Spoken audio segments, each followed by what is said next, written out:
Anywho, y'all, what's up? It's the boy L Easy back with another video after several weeks because I couldn't decide what the fuck I wanted to actually do. So I was deciding between Stuck in the Middle and Hannah Montana. Anywho, I didn't settle on this. This one just kind of came up. But anywho, so this is a video about Lilo and Stitch. I'm not really going to give a recap because it's 416 and yeah, and the time is 9:51. So that's 9:51. So anywho, my point is this is not 626 days. I don't even remember when the anniversary of the movie came out. The first movie on the reboot, the first reboot was like sometime around May. Anywho, my point is there's no specific reason to do this, and this is yeah. I've been rewatching the Lilo and Stitch series lately through YouTube, through Disney Channel, Disney and YouTube. Anywho, my point is I was already looking at old videos 2 years ago on YouTube before they brought the series back last year, but they only officially brought the series back last year because it was one, they had that reboot that nobody asked for. Nobody wanted that. Two, because technically it was 626 days, but it really been most of it. Let's be honest, this is all because of the first reason. It's just in my own personal head canon. I like to believe that it is really specifically because of that, because the 23rd, and that's like the 23rd anniversary. But anywho, National 626 Day aside. So I've been rewatching the series and there's only so much we can do without going to Disney Plus, and I'm not about to pay Disney Plus money. So anywho, I can't watch the original movie, but anywho, the original movie is a lot darker than the series, and the actual second movie is a lot darker than the series, and yeah, anywho, the third movie, I don't know how dark that got. But I do know, anywho, I didn't really now. I assume at some point I saw Stitch, the movie, which is a follow-up movie to the original movie, but it's not Lilo and Stitch 2. It's just a side project, and it's called Stitch, the movie. And it's technically what leads into the series, but I always just thought the movie led up to the series. But apparently, anyway, they kick off the movie, they show everything that happens in the movie. Then they make the second movie, which shows all the experiments getting loose on Kauai, and they show how Lilo and Stitch got to hunt them all down. And I'm like, okay, that's cool and everything, but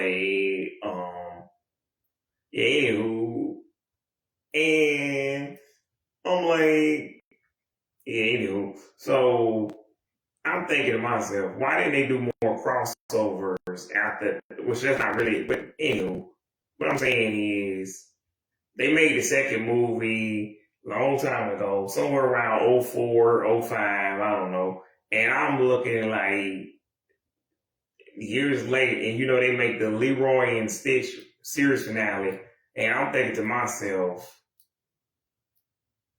why didn't we get more than that? Why don't we have more Lilo and Stitch? And if they are going to do a reboot last year, I'm thinking, why don't y'all, this is the one movie I want y'all to keep exactly the same, except I want y'all to take the humor from the live action, really I want y'all to take the action of the live action Transformers movies, take the humor of the live action Teenage Mutant Ninja Turtles movie, and take the humor from the live action Scooby-Doo movies, the early 2000s versions. Anywho, I don't know if that's what they did or not, but all I do know is they took some of the most iconic parts of the movie, of the OG movies, Gantu, Jumba and Pleakley. Like, Jumba and Pleakley are still there, but Pleakley no longer dresses up like a woman. Jumba and Pleakley both don't even dress up at all. They just have these human disguises. We don't like little. Stylistically, that looks a little bit better, but we know the truth. Disney was just too cheap to pay for CGI. And if any other company told me they spent the budget on making Stitch CGI, I'd be like, well, that's fine. He looks great in CGI. I was a little bit nervous about that part, but then last year when me and everybody else saw the CGI version of Stitch, we were like, nah, that looks like the original, but in CGI. Like it looks like the original 2D version. They recaptured Stitch perfectly. Like I don't like what they did with Gen X, J9, kind of SpongeBob, like Daddy Fan, but like it's been years and CGI technology has existed since like the 80s. So like I've had time to perfect it by now. Back then, when y'all, especially even 7 years ago when y'all made Scary Sonic, I was like, look, y'all didn't even try. And that blue on my boy Will Smith fine. In their most recent show, they didn't try to actually put blue on not blue, what was it, purple on Valkyrie. So like, yeah, Disney got me a little apprehensive. I'm like, I don't really know half time y'all to be lazy. Because like, again, even with Cartoon Network 19 years ago, with the BNT movie, yeah, this is y'all biggest show. Why are you not using top-notch CGI? Top of the line, top-notch CGI. Now, if it was a different show, like out of Jimmy's head, I can understand. This is a new show, we don't know it's going to work. There's no guarantee it did not work. Spoiler alert, 20 years later. It was too unfabulous, nasty, classified, coded, and so was the live action BNT movie. But my point is, yeah, Disney fumbled the ball, well, not the way that, in the bag. They fumbled the ball in the bag by not including Gantu. Again, Gantu's not that scary. Like, unless you're talking about the black folks' definition of word scary. Because otherwise, he's not actually scary. Nobody's scared of Gantu. But that'd be like if you took the Vilgax out. But anywho, my point is, they should have kept him in. And like, if you had to make a 2032 version of Lilo and Stitch, I'm like, do whatever you want. This movie is officially 30 years old. If you had to make a 35 version of Lilo and Stitch, I'd be like, look, the movie is 33 years old. The show is 30 years old.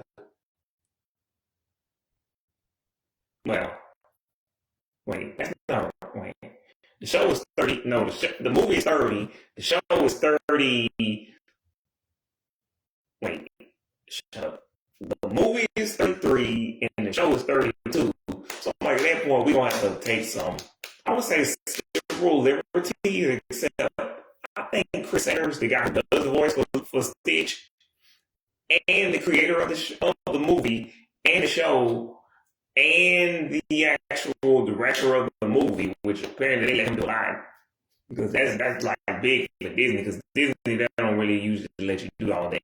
But anywho, my point is, they literally kind of, not even that, but what I'm saying is they let him take the reins, they let him be hands-on with the movie and the show and everything. I don't know how much creative control he really had, but he had a lot. Like he had at least 70%, or at least 60 or 50. But what I'm saying is, yeah. And then spoiler alert, Nani goes to college. I don't want that. I don't like that. Why is Nani going to fucking college? The whole point is you want Cobra Bubbles to actually take Lilo away. You know, that's another thing. Speaking of Cobra, they got rid of Cobra Bubbles and got a new social worker. How stupid ain't you, Disney? Because again, if we was talking about years from now, even next year Lilo and Stitch will be 25 years old. I'm like, look, we gotta do something crazy drastic. And then if we was talking 35 years, like we was in the year 2037, look, we talking about a 35-year-old movie and a 34-year-old series. We're gonna have to do some crazy shit. I'm like, even the OG, triple OG fans are tired of this franchise at this point. We did a crazy thing you could think of to do with this franchise. So even my black ass is like, look, I don't like it anymore than y'all do. Again, Gap 2's not really a threat, but come on. What it's Lilo and Stitch without the big dummy, without the big dummy head. And that's like if you took your boy Vilgax out. Nobody likes Vilgax or Frieza or, but these people sell like just as much as the hero. You need the villain. Like Jumba is the villain in the live action. I don't like Jumba as the villain. That was the whole point of the original. For Jumba to be Lilo's uncle. Who's supposed to be Lilo's uncle now? And I play if there's no Aunt Plinkly and Aunt Plinkly and Uncle Jumbo, what the? And Nani is a cop. And they said that Nani just left Lilo with David and his grandma. Huh?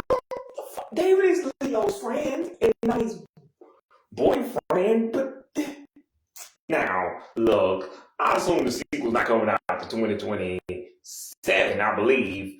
And again, the only thing I like about the live action, I've never seen the movie, but like similar to the Hannah Montana special, people spoil everything for me. So that's why I'm pissed off about it. So now, look, I'm not going to front. I probably would like the movie, but like, okay. If I actually saw it, I'm like, yeah, that was good. It wasn't Lilo and Stitch good. Like, it wasn't like the old, because I'm not even going to give it respect. I'm not even going to respect. It's just better than, it's just, Ben 10, 16, Powerpuff 16, Teen Titans Go, Kim Possible 19, Proud Family 21, High School, the series, fucking, yeah. Everybody Hates Chris. Look, I didn't see that Everybody Hates Chris reboot. Everybody else is just shitting on it. But all these other reboots, I've seen them. And the only successful spin-offs are Raven's Home, like Raven's Home and Girl Meets World. Those shows, you can say what you want to, but these were really just Girl Meets World. This is basically just Boy Meets World, but with a girl and Coruscant and Topanga grown up. You just hate Boy Meets World at that point. Like, that's like that movie Carrie. Like, all these old people, I've seen Carrie and the Carrie reboot. That's the same movie. Shot, like, not even shot for shot, because, like, I was like the movie too hard, too intensely on that Halloween on that November day. I think it was day after Halloween. But anyway, my point is, you can clearly see, except when they changed the angle of the bathtub, and one of them was more violent than the other. But this movie is basically the same movie to the end. Like, they changed a few things, but I don't know if I care. All Karate Kids on the same movie. You just complain about nothing. Old people just like when my people, the millennials, and y'all X's and y'all boomers, again, we actually complain because this doesn't represent the source material. And I don't care if it's on like Scooby-Doo, Teenage Mutant Ninja Turtles, Transformers, G.I. Joe. These shows have been rebooted to hell and back. But when it comes to Lilo and Stitch, Ben 10, these shows have not been rebooted before. Like, people call, like, for y'all, people who don't know no better, those other Ben 10s are not reboots, they're spin-offs. The difference is of spin-offs keeps the show going from where it left off at. The reboot starts the show back over, i.e. Rugrats 2021. That's why, and that's also the difference between Rugrats and Rugrats All Grown Up. All Grown Up keeps the show going from where it left off at. It just ages up the characters and shows them where they will be at this point in life. Like, Rugrats Preschool Days is either a spinoff or a prequel. I don't know. And a prequel, a prequel is a show that technically, even though it was made after the other shows, it takes place before those shows. I.e. Dragon Ball Super takes place before Dragon Ball Z. Even though people like Dragon Ball Z, I think will come after Super.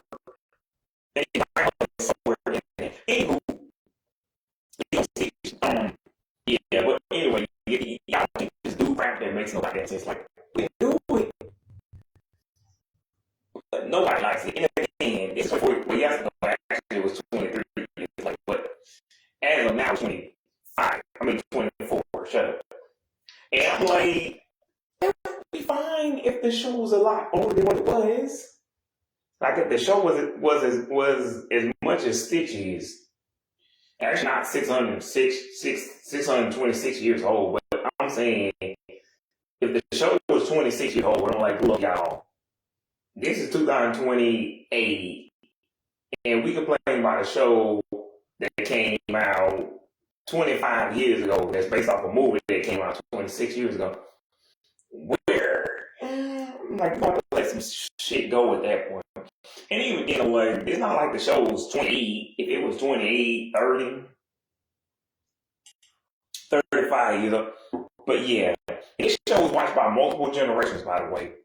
That's another reason I believe Disney brought it back, because they knew that the millennials would be nostalgic for their show, because we used to watch it on Disney Channel back when we was kids, and they knew that the kids of the day know what the movie is, but they don't know the series unless the series is on Disney Plus, which it actually is, because when I wasn't on YouTube, they kept self-promoting it in the corner, and they flash it up on the screen when the show ends. God damn it, Disney. If people wanted Disney Plus, we would have got it in the last 7 years. Calm y'all asses down. Anywho, my point is, yeah, they knew that the millennials would be nostalgic for this show, and that the Gen Zs, the alphas, alphas and the Zs would want to watch this show too, because Lilo and Stitch is not a preschool series, but for some reason back in K-15, they actually showed this show on Disney Junior, and I was complaining, but I'm also not complaining. Like, I'm going to watch it now. Look, I assume it's probably because they didn't have no room on the schedule for Disney replay. But here's my problem with that. Make fucking room. I was young. I was still a young gun. I'm in my 20s at that point. Now, if you put Lilo and Stitch on at 6 o'clock in the morning, I'm going to have to do that as an event. I'm going to have to get my black ass up, watch it. I'm going to have to get up like the same time I used to get up for school, 5:45. Wake myself up, make sure I get up, drink some coffee or something, some soda or something, keep my ass up, and then I'm going to have to watch that show for an hour. Now, even if I'm yawning through the whole show, I'm going to have to keep myself up. Now, if I am fully awake, again, I'm not going to make it out of that. I'm going to start yawning. But if y'all just decide you want to show 2 episodes, 4 episodes instead of 2, I'm with that. 5, I'm with that. But anywho, my point is, yeah, if you're going to do a reboot, make the reboot be like the OG series shot for shot. Then Lilo and Stitch 2, Stitch has a glitch. Then Lilo and Stitch, Leroy and Stitch. Then if y'all want to make a 4th and 5th movie, that's when you go crazy. Because I was like, look, there never were a 4th and 5th Lilo and Stitch movie. You can do whatever you want to then. It's just you can't get rid of the 3 most iconic things from the original movie series. Again, get to quickly jump up. Now that makes 4. Hamster, I don't like hamster videos, but like, as the antagonist doesn't work unless it's I don't know what to call it, like, unless it's a reboot again. So far into the future, I'm like, look, my dude, I can't be bothered to care about this at this point. Like, because if it's been 35 years, I'm like, that's a non-specific number. 36 years, that's a non-specific. Like, if y'all give me 2037, 2038, I'm like, these are non-specific numbers. Like, it's not 18, 25, 30. It's not these numbers. It's just a random anniversary. You needed something to celebrate the series and the movie, in the franchise as a whole, because unlike Phineas and Ferb, Lilo and Stitch never had Phineas and Ferb had 4 seasons, a series finale, multiple specials, crossovers, um, 2 movies, a video game, and a theme park ride. Lilo and Stitch only had 4 movies, a series, 65 episodes, and um, yeah, and 4 seasons, a series. I mean, hang on, 4 movies, a series with 65 episodes, a video game, a soundtrack, and a theme park ride. Now all of that sounds good until you realize they never really had a series finale, because the series opener, like I said, takes off from where the Stitch movie comes from. I mean, left off it, and that's where, because apparently Sparky was found in that episode. So I'm like, okay, I'm off track. I'm like, oh, Sparky was found in the Stitch movie, which if y'all don't remember, that's the one that's just called Stitch the movie, which comes after Lilo and Stitch. And it comes right before Stitch has a glitch, but I'm not really sure what year that was. I'm gonna guess 04, 05, because it's one of those straight to DVD movies, which is why the only reason fuck Disney Plus, and like I'm not even completely mad at Disney, but I am mad at Disney because they showed this on TV and it's a straight to video movie, which means because Disney was making those straight to video sequels, and I saw this was one of the few one of those that I saw. Like I only saw 3 of those: Lilo and Stitch 2, Stitch had the glitch; Tarzan 2, Lion King 1.5. That's where my shit begins and ends with those. I don't know nothing else about the Disney sequels. And for all of y'all, again, these are not the reboots. These are just sequels that were made in the 90s and the 2000s to capitalize off of the Disney Renaissance era, starting with, if y'all know the Renaissance era is where Disney wasn't really making any money in the 80s. All their movies was bombing. Nobody was really going to see Disney movies anymore. So by 89, when they released Little Mermaid, Disney started popping off again. And everybody was like, oh my shit, everybody started fucking with Disney again. And then all the way up to Tarzan in 99. Now, nobody cared about Hunchback or Pocahontas. Now that's because Pocahontas is racist as fuck. So is Hunchback of Notre Dame. That shit is culturally insensitive. Right? I don't even know what a gypsy is. It's just unlike all the other offensive words. I don't know what the correct terminology for a gypsy is, because I don't know what a gypsy is. I know that's an offensive word, but I don't know what the actual correct term that isn't offensive is. And I just know gypsies are like people who wander from one town to another. But nomads? Let's just call them nomads. Anywho, because that's a more appropriate term for somebody who wanders from city to city. Anywho, my point is, yeah, Phineas and Ferb, out of all the shows we gonna bring back. Now, technically, they did bring back Lilo and Stitch and Phineas and Ferb, but they only brought back Lilo and Stitch again in reruns, and they brought Phineas and Ferb back in brand new episodes in 2025, June the 5th, 2025. Now, I don't know when Phineas and Ferb premiered back in the day. I think it was August the 17th, same day as High School Musical 2, but I think that's what I heard on YouTube, but I'm just gonna go with that, go with the flow. I don't really care. Big boy wave rider. Anywho, also in the Lilo and Stitch crossover with like Pride Family, when did she ever say Shaka before? I'm like, she used to say Rocka Hula. I just don't care enough to care. Like, this show is 23 years old. This episode is like 21 years old. And it doesn't make fucking sense. But that's what inspired this video, because I was like, with Disney and Nick, I'm like, why don't they show the actual episodes of, I mean, not show, why didn't Disney and Nick try to capitalize off of the whole big universe, you know, the MCU, the DCAU, DCEU? Why didn't they like capitalize off of that? Like, they could have had, with especially Nick, they could have had a big live action or animated universe. Like, even they could have turned some of the live action characters into animated. I mean, excuse me, they could have turned some of the animated characters into live action versions. Like Gen XJ9, she wouldn't have been officially live action, but she would have been CGI. Or you could have had a girl who was still Jenny, but she could flip back and forth from a human to a robot just to make it easier and to simplify things. But like, she had like in the original series, she had a human disguise. It just wasn't very good. And maybe they just finally perfected the exo armor or exosuit, excuse me, the exo skin. Anywho, and that's a disguise for most of it. But I'm like, nah, we like Jenny as Jenny.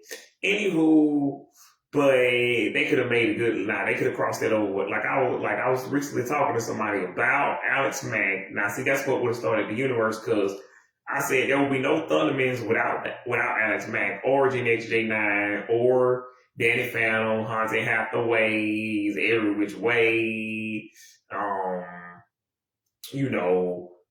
Jimmy Timmy, Zim, like none of these, like Avatar, none of these fantasy sci-fi series on Nickelodeon would even exist without like Alex Mack because she was the OG, she was the originator. Like before her, Nickelodeon hadn't even thought about doing sci-fi shows, but then she broke through, she broke ground. The show was popular. It had 6 seasons and no movie, but like you can watch it on Amazon and DVD.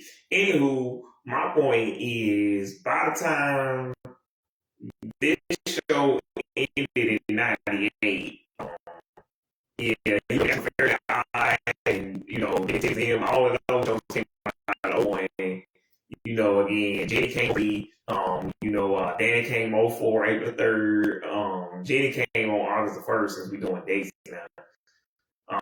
Avatar was February 21st. Anywho, my point is Nickelodeon shot themselves in the goddamn foot. I'm like, y'all had ample opportunity here to make a cinematic universal last 32. That's 32.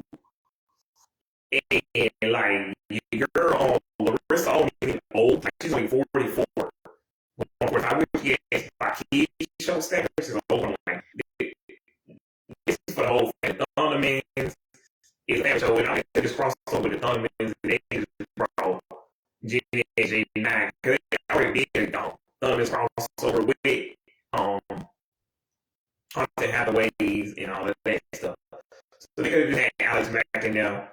And if you could set up, she already is a superhero, so Thunderman and Electric could like, yeah, y'all know her. She's an OG man, like she's from back in the day when we was crime fighting. Thunderman is older than her, like her and everything. Anyway, she was still a kid, but like, yeah, they could just show old pictures of Alex Mack saving people. They were like, yes, she was a kid, like she was a female kid. They first saw him, so. I don't think it would be hard for Max and people to believe that. It wouldn't be hard for Thunderman and Electric Successful Man. Anywho, my point is, I'm like, and with the best crossovers from Nickelodeon were like the Nicktoons games. And I'm wondering, can we please like get that going? Oh well, the answer is no. Apparently Nickelodeon and Disney are too stupid and they like shooting themselves in the foot every 5 minutes. They like pissing themselves and shitting themselves. And they like screwing the pooch. Like, again, how many euphemisms and cliches do I have to use here at this point? Y'all got it. I'm just saying they don't like money. Is what I would say if I didn't know Disney and Nick, Viacom, WB love money. They're just not very smart, and this is why they need to hire somebody younger as the president, because the president of Disney was like Michael Eisner, Bob Iger, one of them niggas. I don't know. All I do know is now the new president is the guy who runs the theme parks. Why y'all behind these old people? At least hire somebody who's a millennial or upper Xer. Please hire a millennial or Xer. Somebody who at least knows what they're doing and at least can tell you this is what Lilo and Stitch is supposed to be. This is what I don't know. It is. I don't know. It's for the new episodes. Alright, but like it's nice. Anywho, my point is, I don't know what is like. I know all the Disney Channel shows, like all of the cartoons from the last 25 years, and all of the live action shows from the last 29 years. I'm just trying to think of a show that I don't know, was something that I'm trying. I guess Lion King, but again, everybody was there in '94. Like I was just a baby. I was pooping and pissing myself. Literally, not metaphorically like I was talking about earlier. I was literally pissing the shit myself. I was still an infant. But all I'm saying is, in '94, we was all here for Lion King in some way, some way, shape, form, unless you're Gen Z or Alpha. But all I'm saying is, you don't need to hire somebody younger or young, like 45 or somebody who knows about business, but also is creative. Y'all need to hire somebody who's a businessman, businesswoman, and creative. Like I'm hearing old ass men in the 60s, 70s, old ass white men. And look, I'm not reading into the diversity because in the cartoon section, in the cartoon half of Disney and Nickelodeon, that shit is diverse in every sense of the word, every bit of the word. Like you got women, you got black people, you got Hawaiians, Asians, like again, black people, you got robots, dragons, wallaby. Anyway, so Nick and Disney on the cartoon side on their channels, they going good. But like with the actual live action bro, like you could count on one hand how many black people are actually on Disney Channel. Like look, Nickelodeon, I'm not gonna front. Keep me black as hell. Like those dudes are in their 40s and 50s now. You think these kids know who they are? Romeo, Jordan, like yeah, Kiki, no, Symphony, yeah, these people are all black too. But come on, and I'm not even gonna go on Disney. But then, who I'm saying Disney also in the cartoon side screwed themselves a foot, which is what this video inspiration for this video was. Yeah, I don't know. Maybe you too again. Maybe you're an X, or maybe too young or you too old. Maybe you're an X or a boomer or alpha or Z. But either way, if you are not a millennial, that's 31 to 46. If you were not there 20 some odd years ago, let me school you, I guess, which is a weird thing. Anywho, so they need us. So anywho, before I get to that, actually. Disney had some crossovers in this video game called Disney Universe, I believe. And it was similar to the Nicktoons Unite series where that became a whole thing, but all the other games are not. Anywho, this was Disney's, I guess, answer a decade later to a game series that had existed for like 4 years. Anywho, you put these little toys on this little base thing. Those toys would transport into the game, become members in the game, and you could play the game. Again, similar to what's that thing, Skylanders, and I think they had a Spyro and a what's his name, Crash Bandicoot, Skylander.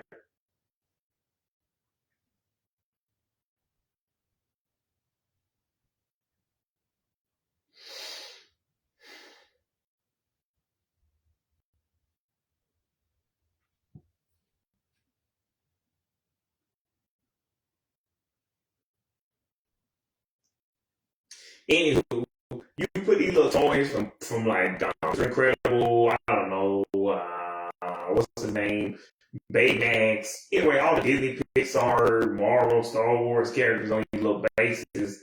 They would transport into the game, you could play the character, and they would be crossed over in different worlds, and you go to the different worlds of the Disney characters, Pixar characters. Anywho, from Toy Story to, I don't know, Jungle, Lion King, Tarzan, I don't fucking know, Hercules. I didn't play games myself. I just seen commercials and I've seen YouTube videos 14 years later. love these games and the walkthrough. Anyway, all I'm saying is, yeah, they crossed over all these Disney worlds and all the Disney characters, I guess, teamed up. I don't fucking. All I'm saying is that was cool and everything. But I never played that, and it was not a show. I'm saying y'all had a missed opportunity. Now, look, Kingdom Hearts is also a thing. They made up an original character, an anime character, and y'all know, his name is Sora, apparently. Anyway, Sora, he gets with Mickey, Donald, Goofy. They go to Lilo and Stitch, his world. They go to, again, Tarzan, Hercules. I don't know, Little Mermaid. I don't know, Jungle Book. I don't know all this. I don't play these games, but those I do remember because of the commercials. And when the Skylanders games came out in the Disney universe, I was like 18, 19, 20. So I wasn't too old for these games. It's just, I didn't know what Skylanders was. And I was familiar with Disney, but like when I would go to like GameStop, I would see the Skylanders video games, but again, in a Disney game, I understood the general concept, but I wasn't a fan of the franchise or whatever.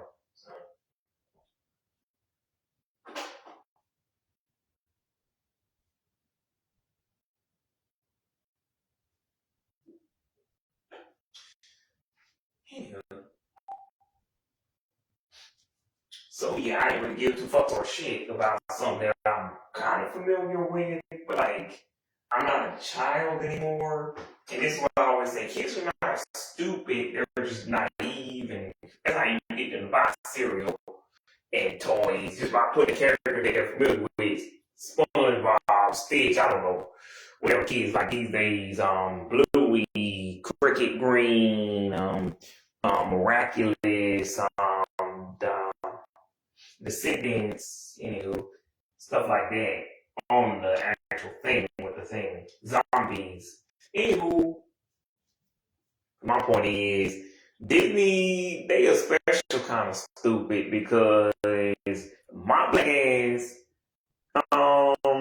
yeah, I would have been crossed over every single Disney Channel show from the last 25 years. Now, the ones that kids, I figure they're familiar with, they didn't know they had a show, I'm not doing it.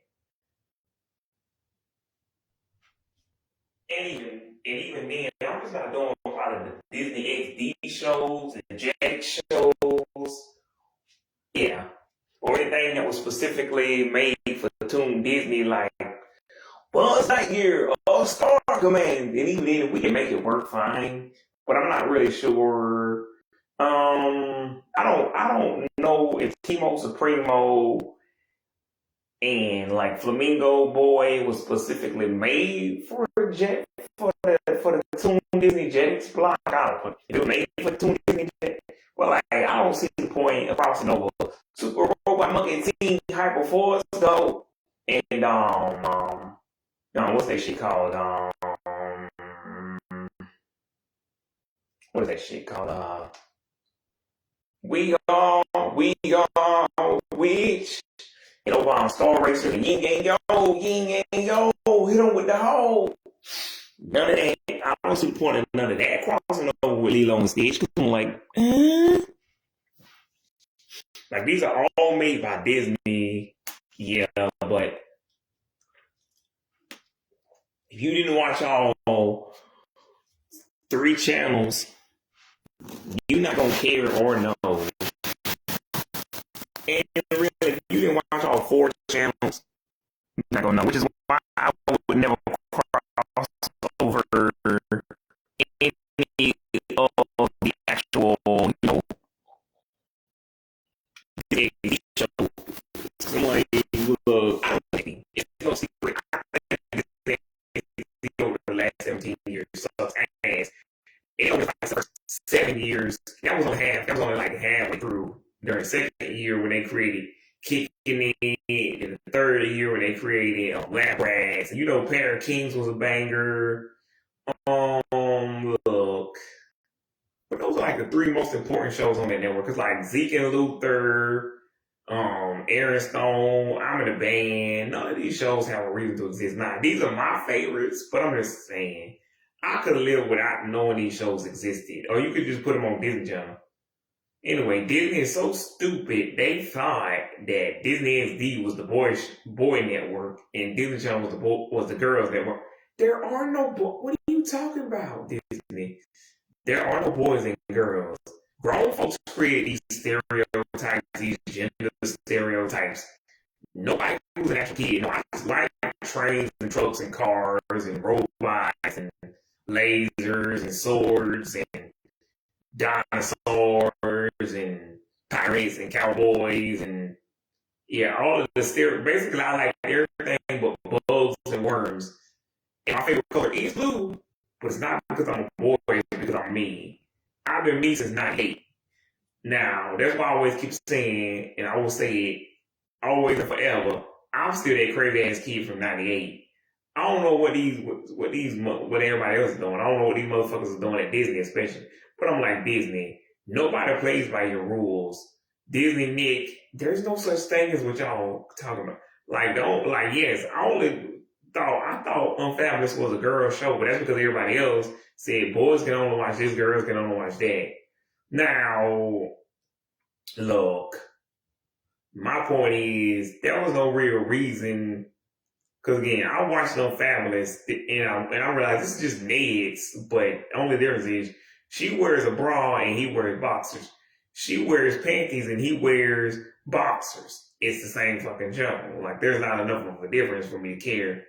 And Lizzie McGuire and like fucking Totally Spies, like even just Jordan, I don't know, fucking Romeo. All of these shows, like again, Clarissa Explains It All. Like Nickelodeon actually thought Clarissa Explains It All wouldn't work because it had a girl in it. I'm like, look, boys don't grow up thinking that. Y'all put that shit in our heads and thus it becomes the new normal for us. But like if you let a kid go on his own, the boys are gonna play with what they're gonna play with. Like I didn't play with Barbies because I didn't really like Barbie. Like I watched the Barbie movies, but I'm like, only time I wanted to play with Barbie is so G.I. Joe would have a girlfriend.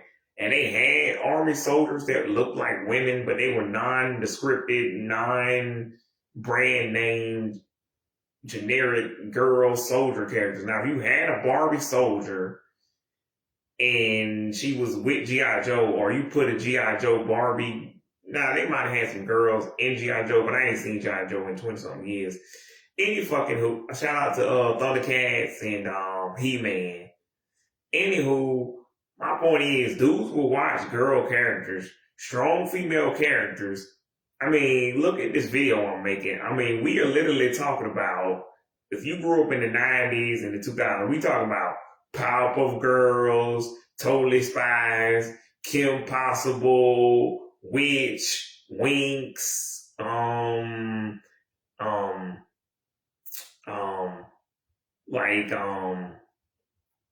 Atomic Betty, fucking even Lilo, fucking Penny Proud,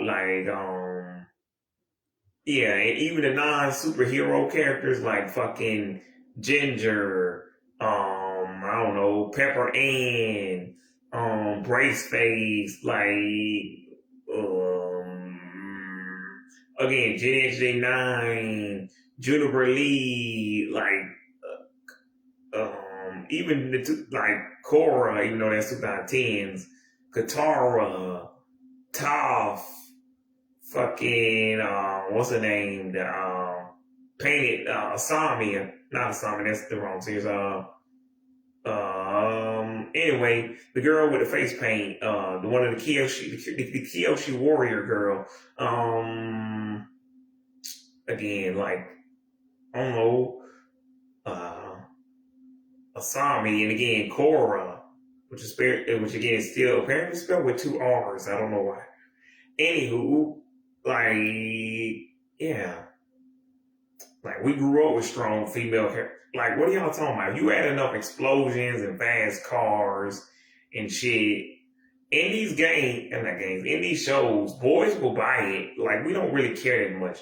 If you put enough lasers and fast cars, swords, like look at Gwen. Like Gwen, Gwen, fucking, I don't know, what's her name?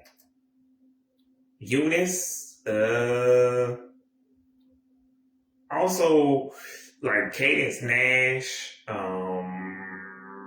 Yeah, like again, I made my point, but like all of these Disney mixed CN characters, half of them was women. Like that's why I'm like Nickelodeon, Disney, they firing on all cylinders when it comes to the animated stuff. But when it comes to live action, there is no diversity. Like anywho, so yeah, I don't know why they didn't cross over the actual shows as much though. And again, going I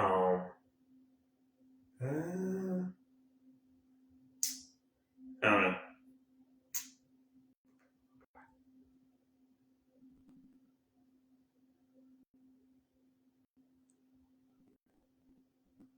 I would say Brandy and Mr. Whiskers, but like Brandy, I don't like Brandy.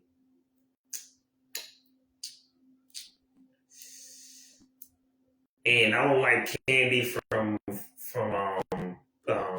David Barbarian. Make her stop talking. Things like anywho, and even going back to Oban Star Racers, like Molly. I just don't like her name was Molly. What in the old lady? What's her name? Molly. Okay, anywho. And again, the witch characters, fucking the Pink Power Rangers, fucking again, Disney. Nick, this is y'all perpetually stereotypes on the kids. Like, 2 years they don't care. 13 to 19 they don't start to talking like that because y'all put it on head. Y'all indoctrinated us to think like you. We don't really care that much of that. We just want cool stuff. Like we're children, we don't care that much. Like Frank said, when he first made Pop with Girls, he was not thinking about what do boys like, what do girls like. He was just thinking about what do kids like. And see, that's what I'm going into a show. If I'm making a show, I'm going to thinking what's cool, what's not cool. This is how it, like I don't want to make a Gen Z, Gen Alpha show. I just want to make like a show that's cool. Like what did I think was cool when I was a kid? Yeah, like if I'm making an adult series, I'm like, what do I think is cool now? Like what's cool now? What do I care about? And like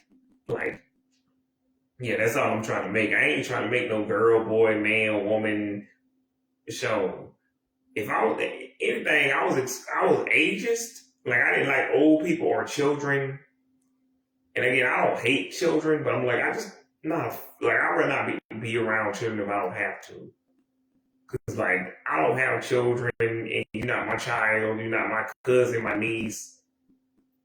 I don't see why I need to be around a booger picking little person. Like, come on, make it make sense. But anywho, my point is, I would never go into this thinking, what do kids like? What do people? What do women like? What do men like? What do black people like? Blah blah. What do white people like? Blah blah blah.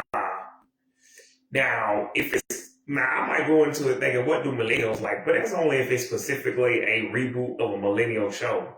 If it's a brand new show, I'm not thinking about what you like, what she like, what he like. Now, don't get me wrong; they have focus test groups, test groups, all that anyway, focus testing, all that crap. So I'm gonna have to do that anyway. But I'm like, look, I'm not gonna go back and change it unless the network is getting down my throat. Like, look, you got it, then you got it. Cause I forgot who it was. Bush Hartman, I think, said it's never gonna be. And I'm like, dude, you got $50 million.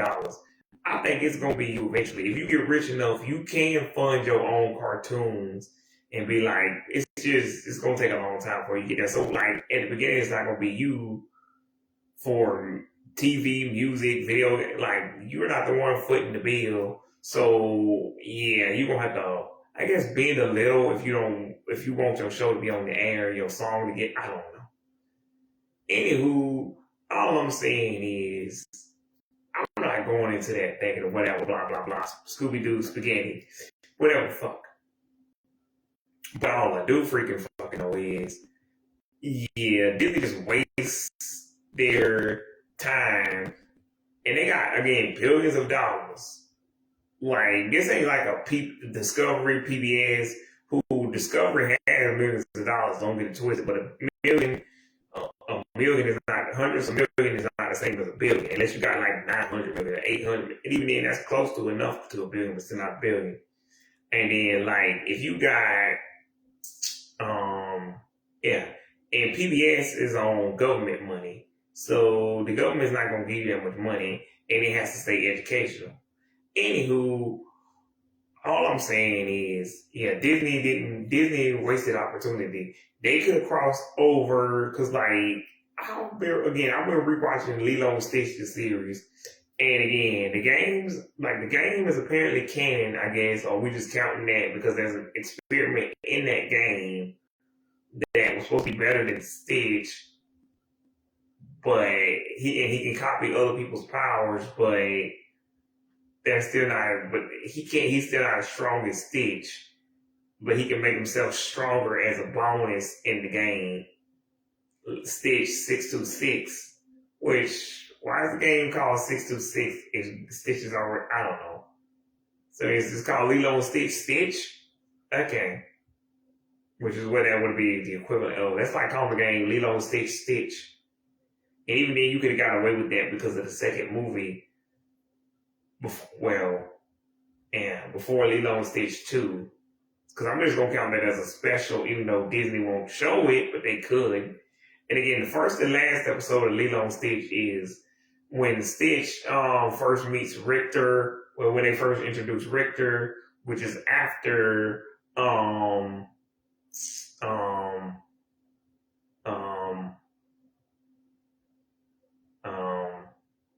anyway, the lighthouse one, I forget his name now.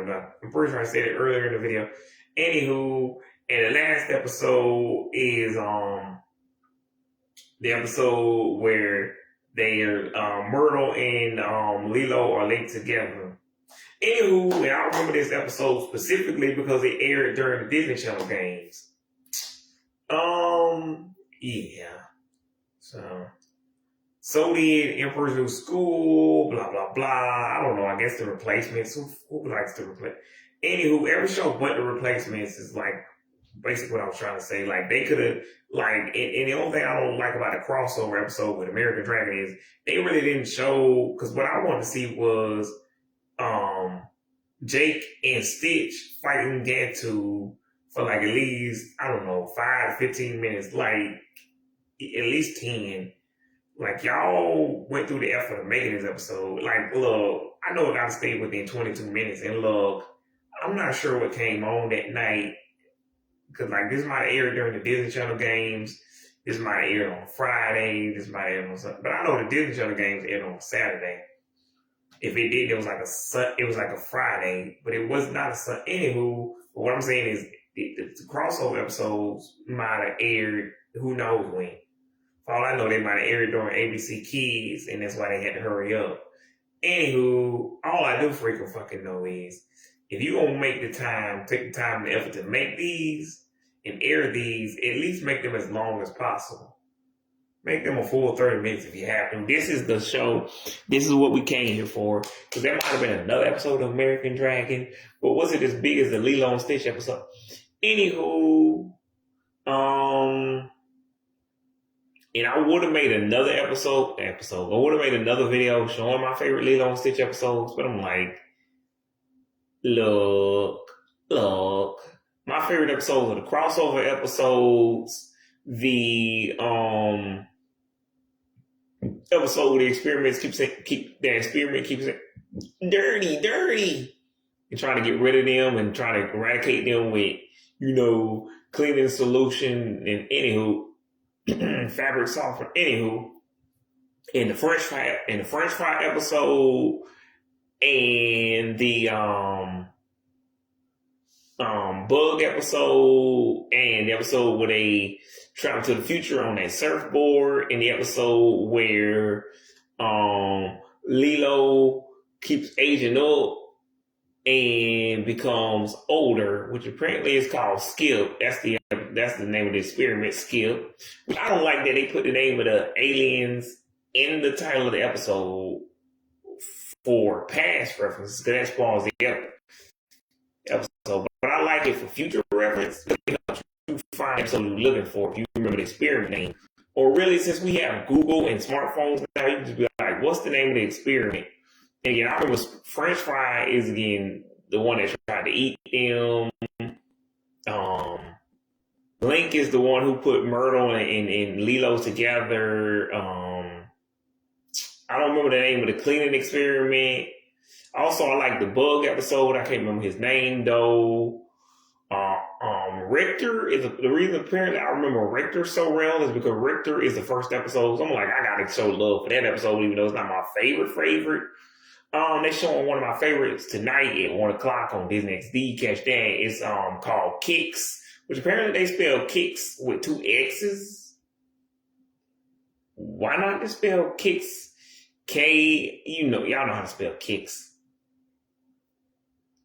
Anywho, also the Splody Head episode, that's the Slushy was one of my favorite episodes because it was Slushy versus Splody Head, which again, Splody Head is one of my favorite episodes. So Slushy, Splody Head, whatever the name of the bug is, Skip, French Fry. I don't really like Link, but I'll watch Link and Richter if they're on. It's just I don't like that Lilo and Stitch got the non-specific Angry Beavers, what Nickelodeon and Disney would do, because they would never like to say that the show was really ending, so they would end it like where this episode could be any episode at any time, which is how they show them now. Because like I knew I wasn't losing my goddamn. I'm like, is it Richter? The first episode, not only knew Richter was the first episode because I had seen it on YouTube and they said that was the first episode. Even in the back of my mind, I'm just like, that's probably why I remember Richter so well. But like with Link, I didn't know that was the name of the experiment, but I did know that that was the final episode because it aired during Disney Channel games 20 years ago. And yeah. And like Cannonball, I didn't know until I looked it up, but apparently that's where they had the X-Buggy. And I thought the X-Buggy came from that old, alien, what do you call it?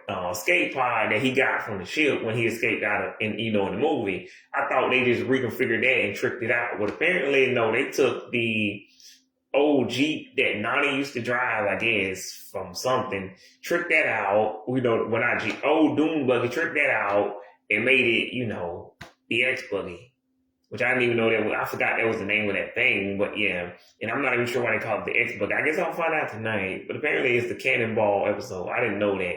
Which is why I was going to skip the Cannonball episode, because it comes after the Kicks episode. But I like the Kicks episode. So, that's where Stitch keeps losing the kicks, and he has to retrain himself to fight again. Because, Stitch, in case y'all did not know or forgot, Stitch has super strength. He has super strength. He's bulletproof, laser proof, pretty much everything proof. Sparky, that's the name of the electric one. Sparky. Anyway, he's pretty much everything proof. He can see in the dark. He has a computer brain, and apparently it's fast. I know he can roll up into a ball, and y'all know he's fluffy. So basically, he's indestructible. Yeah. My point is Stitch. Also, he can train. He's trained in combat. He can hotwire any vehicle, and he can shoot any weapon you give him, laser, gun, any kind of weapon. Anywho, so at that point, I'm like, look.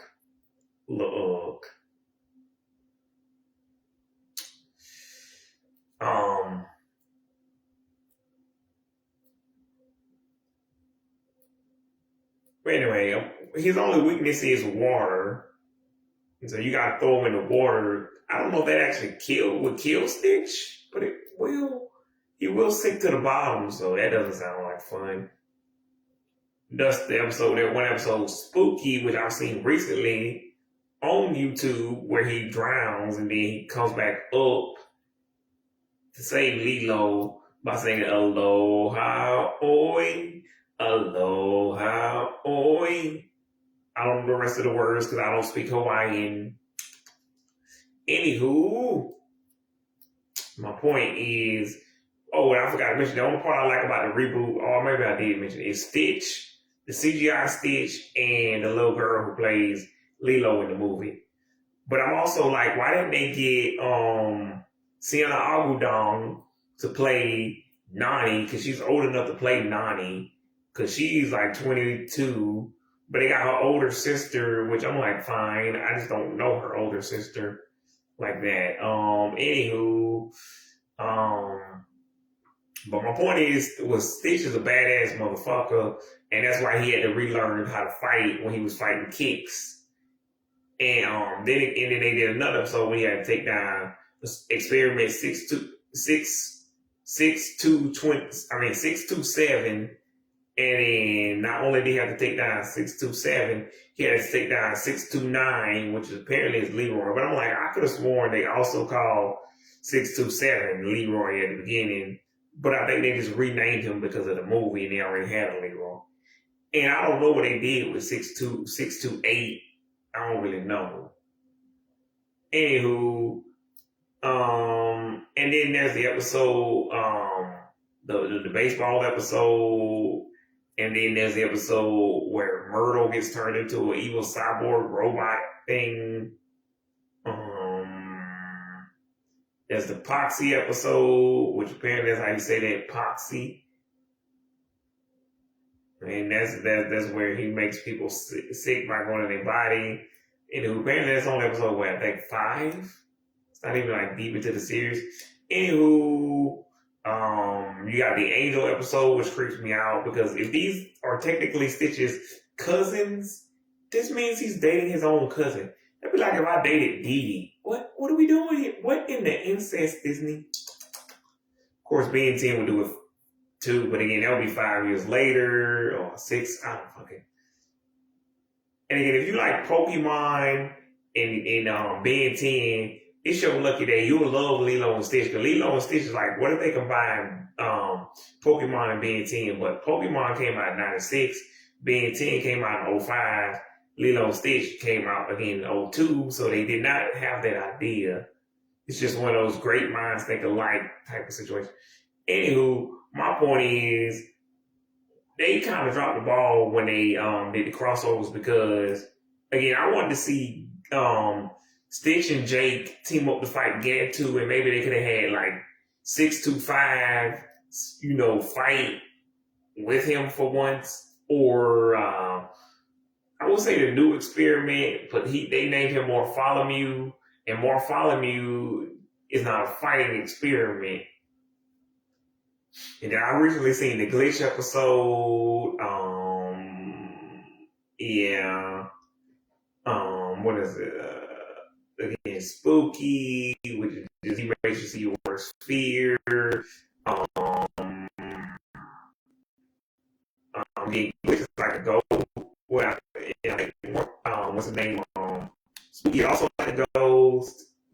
And with a lot of more like anywho. And they had a Christmas episode, apparently. Again, they had just a snow day episode where they had Slushy, and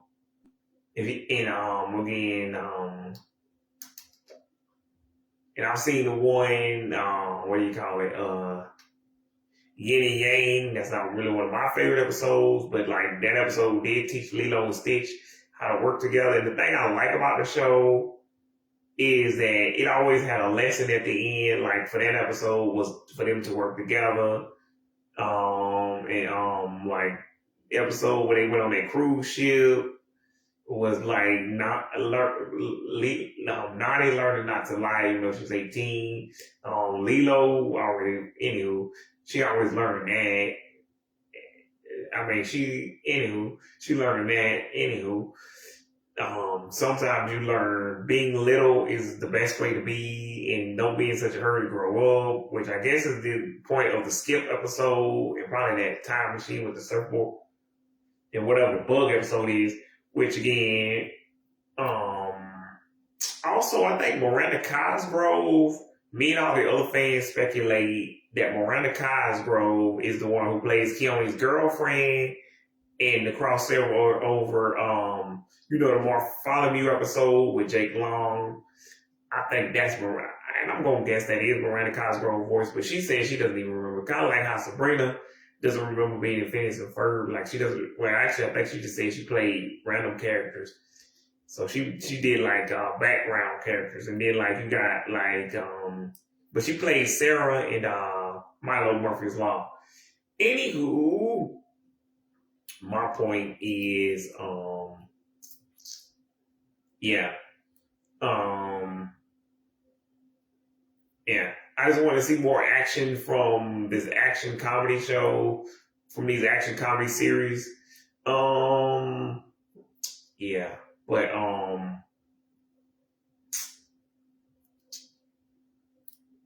yeah.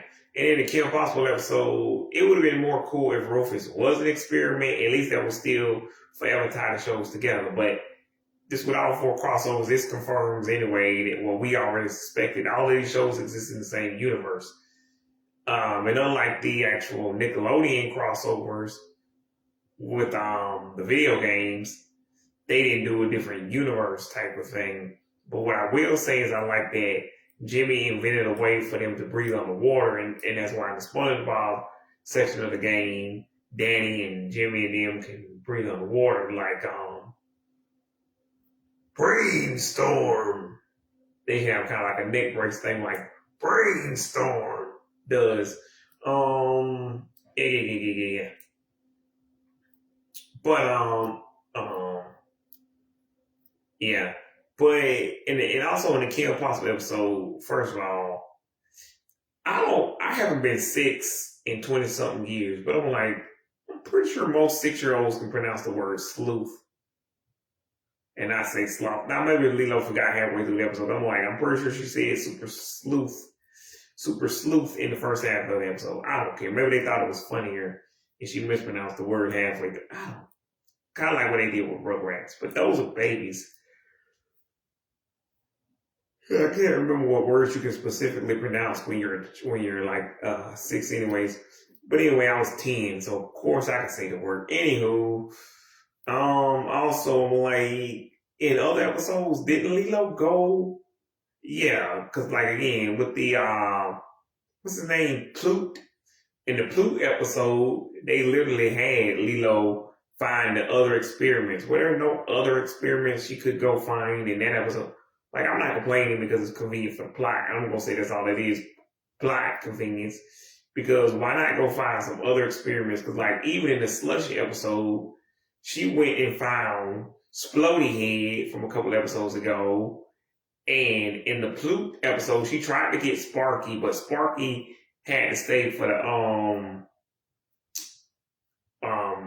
what do you call it? Lighthouse, this was called Lighthouse. And that dude, hey, this is like, hey, you kids, stop playing with the light. And I'm like, can he shut up? Like in the real world, yes, I'm a grown ass man. I'm on his side. But in the context of this show, like, hey, can you shut your ass up? They gotta fight that big monster thing and shock the shit out of it. So everything they got will help.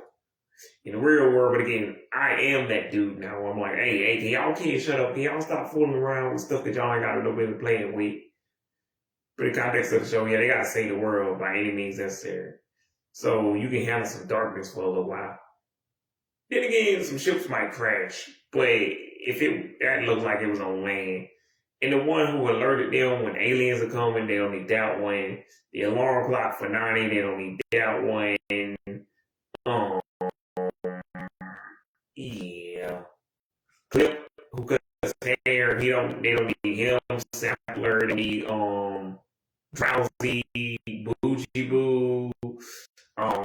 Yeah, so a lot of experiments was kind of like, I don't know if they captured Slush by the time they found Plute. But anywho, back to whatever experiment was supposed to be in the crossover with Kim Possible, which I think is just called Rufus, which I guess I would just call it Kim Possible or Mission Kim Possible or I don't know, Lilo and Stitch meet Kim Possible. I don't know. I guess or I would have actually put a real experiment in there because I don't think that's the only Lilo and Stitch episode that doesn't have an actual experiment.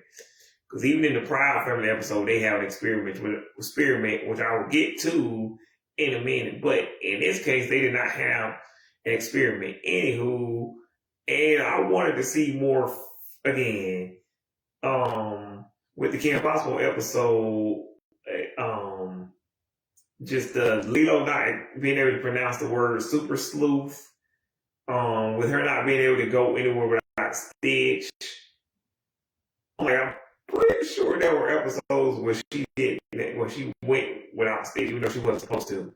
You know that's the rule that Nani gave them. Because there was an episode where Nani explicitly said that to Lilo, what's the rules? And one of those was the rule. But she's broken the rules before. This is Lilo. She's wild. Anywho, whatever. But again, I like it for the plot of the episode. I'll let it go. But also things escalate too quickly because they grab Stitch at the beginning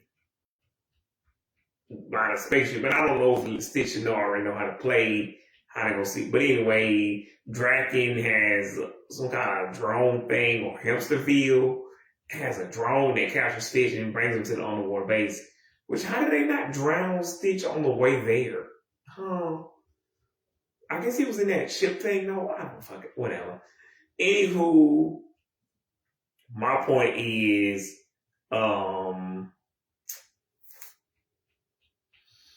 yeah, things escalated a little too quickly for my liking. And I will let it go. And I'm only letting it go because this was supposed to be a kid's show back in the day. But it's not now when we're all grown. But anywho, it's not one of those things that annoys me like the stuff in the reboot. All I'm saying is, yeah. And again, could they not call anybody in, like Cobra Bubbles, the council lady? Where was Gantu? Could they not? I mean, Gantu was working for Hamsterville, but like I don't think I saw saw Gantu in that episode. Was he there? I don't remember. You know, I just saw it a couple of days ago, but anywho. My point is, blah, blah, blah, Scooby-Doo doesn't make a whole lot of sense, but the other part that doesn't, and then the other part that doesn't make sense is, speaking of people not being able to pronounce stuff, for some reason, Kim Possible can't pronounce the word Stitch and keeps calling him Snooch. How can you not remember his name? You're 14. Okay. Fine, Lilo gets a pass. She's 6. Maybe 6-year-olds can't say the word sleuth. To be fair, that is a weird word. You can just say detective. Whatever. But Kim can't say the word, can't remember the word Stitch. And Lilo can't comprehend that's Kim's catchphrase, what's the Stitch? I guess y'all just stuck that in there because you needed that little moment, but still, Kim could have said, what's the Stitch? Without that, well, I guess y'all needed a reason to put her catchphrase in there. But that little moment is annoying as an adult, 20-something years like Lilo. Her catchphrase is, what's the Stitch? Kim, Stitch is her pet alien. God damn it. Pet alien friend. What are we doing? The word sleuth is a detective. It's not a sloth. It's not a real slow animal. Whatever. Rufus should have been an experiment, but fine, okay. I guess they're still connected anyways. And Lilo could have got the experiment without Kim. Gantu, they could have just made what Gantu double-crossed fucking Hamsterville. I don't fucking know. She could have teamed up with Myrtle, Nani. You know Nani's not in that episode, but y'all could have had Nani in that episode. You could have had one of the other experiments. Again, you could have got, I don't know, somebody. I don't fucking, whatever. I'm not complaining, but I'm complaining. Like, that was a better way to execute it, is what I'm saying. But I don't love what we got, but I've seen it so many times that I'm used to it. Put it that way. I know it's going to happen. Even if I don't fully know, I basically know what's gonna happen and how it's gonna play out. So I'm like, fine, there's nothing you can do about something that happened 20 something years ago. But still, I can still complain and point out how stupid things are and how did Kim not notice that Lilo was there, blah blah blah, other dumb stuff that doesn't make sense. How did you not notice she was in your parachute, your whatever? Whatever. In the age consistencies, like inconsistencies, excuse me, Lilo is 6, Kim is 14. Why would they be friends in real life? Like Penny and Penny, Kim, and Jake will be friends in real life. So that makes sense with the other girls. I don't know how old the recess kids are, but at least they're in elementary, like Lilo. But all I see is Lilo going to hula school. Anywho, speaking of which, I think the hula girl, that thing she wears, the hula skirt is the most iconic thing she wears in the show. I did not notice, but she does change clothes a couple times. She has a red dress, a green dress, a little green shirt with some blue shorts on. In whatever couple episodes, she wears a dress. And I guess when she gets transformed by that one experiment in retro, she technically dresses as a caveman, but that doesn't cave woman, but that doesn't count because in transformation. I don't know. Anywho, so but my most I guess my biggest gripe with the actual Kim Possible crossover is when they finally get to when they finally get to Dragon's base under the goddamn sea, under the sea, down where it's wet to take it. Also, in the original 2002, shorts to promote Lilo and Stitch, she pops up on in the ocean next to Little Mermaid, cause anyway, they showed all these little shorts where he invades all the old Disney movies. Anyway, was he not afraid of the water when he met Ariel? I don't fucking care. Anyway, but that was just funny. I'm not gonna take it too serious because that was just supposed to be a joke. Anywho, and then they have him instead of Simba in the Lion King, when it's like, how does it go? It's a circle of light. Da, da, da, da, da, da. Anyway, in the short, they when he invades all the old Disney movies at the time, because he was a new kid on the block. Anyway, when they show all of those little clips, they hold him up instead of Simba, and he would have got trampled like Mufasa. He would have just threw all of those, what are they called? Gazelles? He would have threw those. He would have threw Scar ugly ass. Anywho, he would have beat Scar and them damn hyenas asses. But shout out to what's her name? Whoopi Goldberg and Cheech and Chong, I think one of them. Anywho, but yeah, they had anyway. And apparently the dude from we just shouting out voice actors. Apparently the dude Jake, what is his name? Anyway, the dude from Home Improvement who plays the middle child, he plays Simba, which okay. Why not have black actors like they did for the reboot? I never thought I would say this, but shout out to Beyonce, and I believe that was what's his name?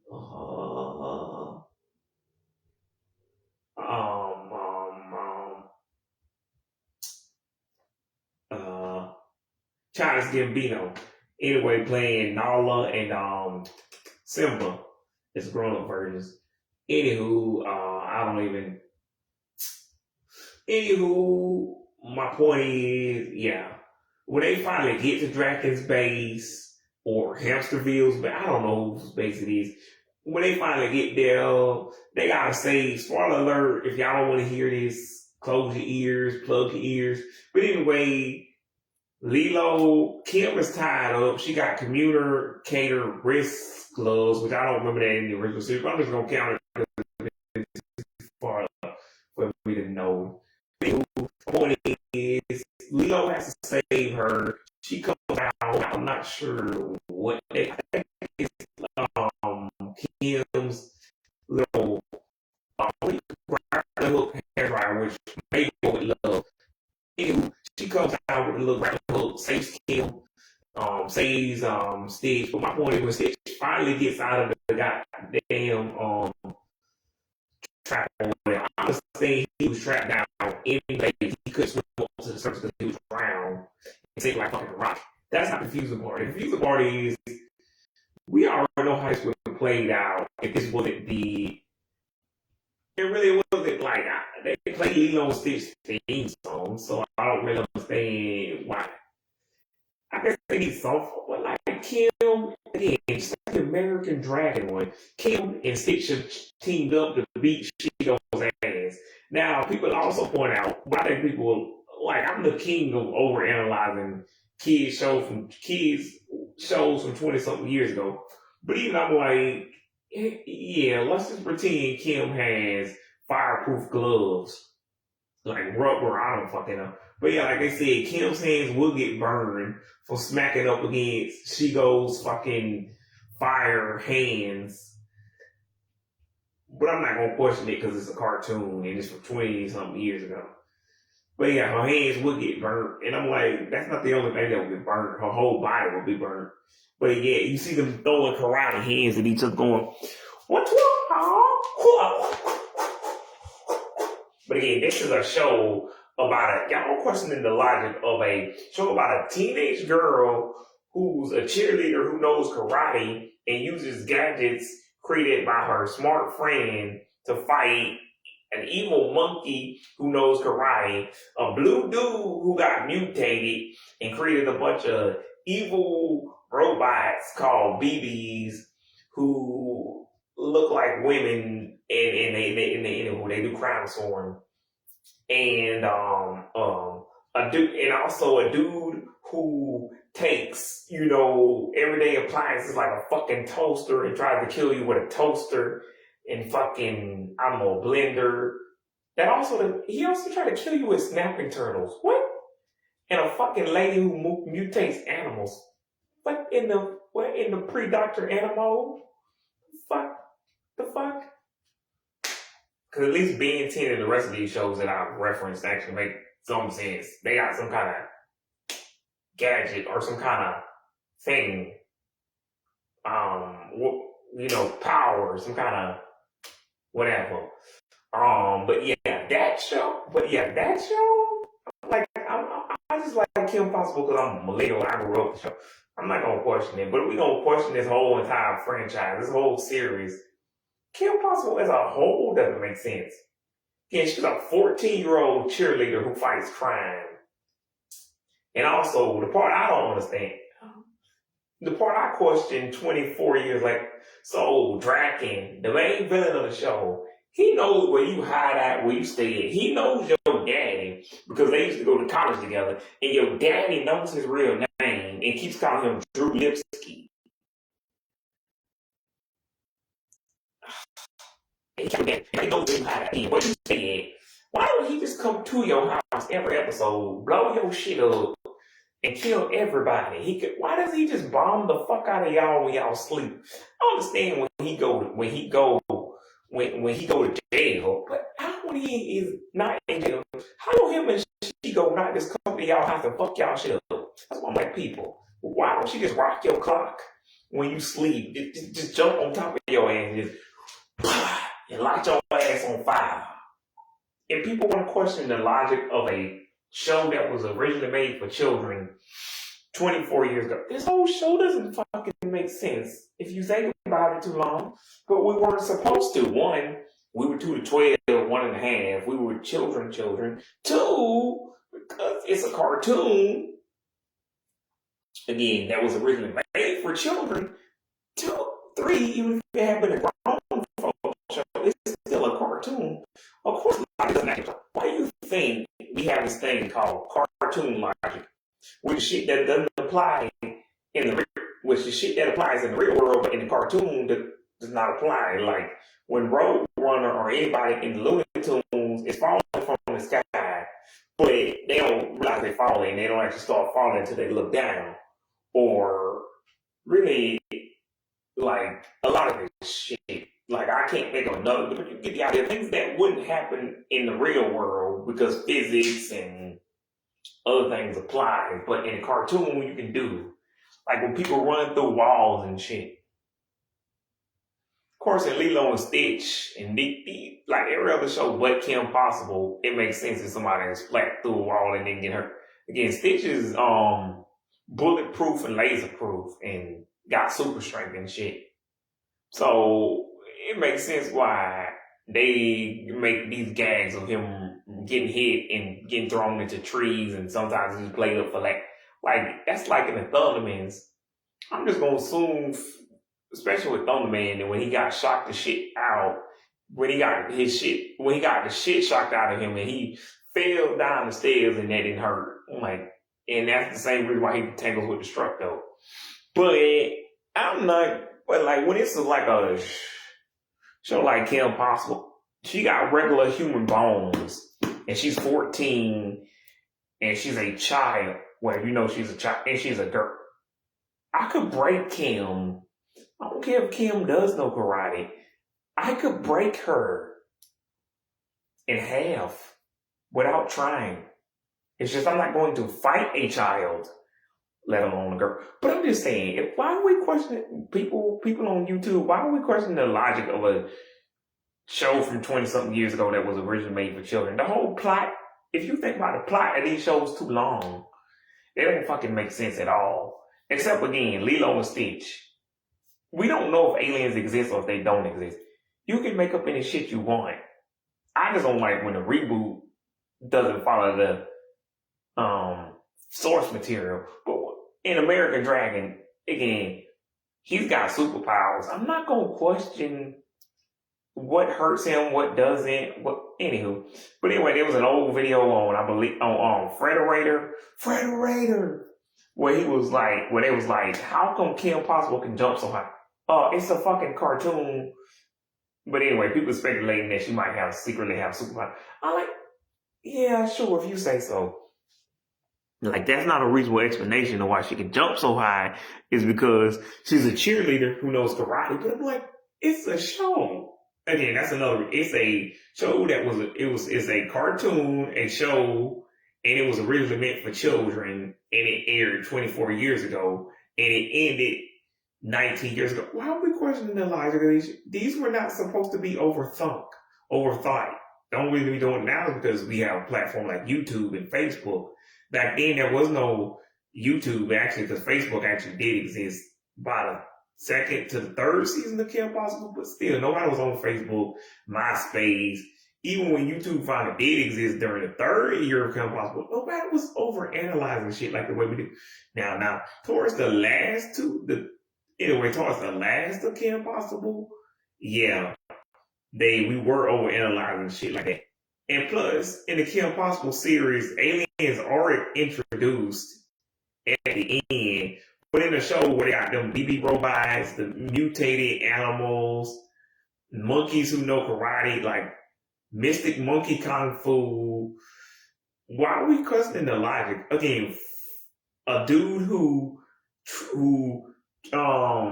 makes household appliances attack people, fucking toasters and blenders, and he got fucking snap into. I still don't understand. Like, fine, Kim was a regular ass little girl. And all she can do is karate, and she's a cheerleader.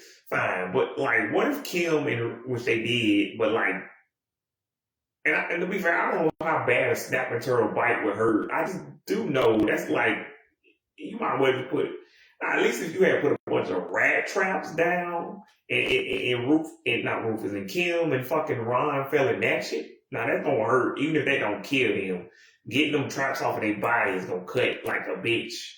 It's gonna make them bleed. Another thing, some people question why these villains are rough on these kids. Like, we thought we was a lot tougher when we was kids. That's the number one reason. They don't want to, I feel like they don't want to belittle the kids. That's why they treat Kim and Ben like they actually grown.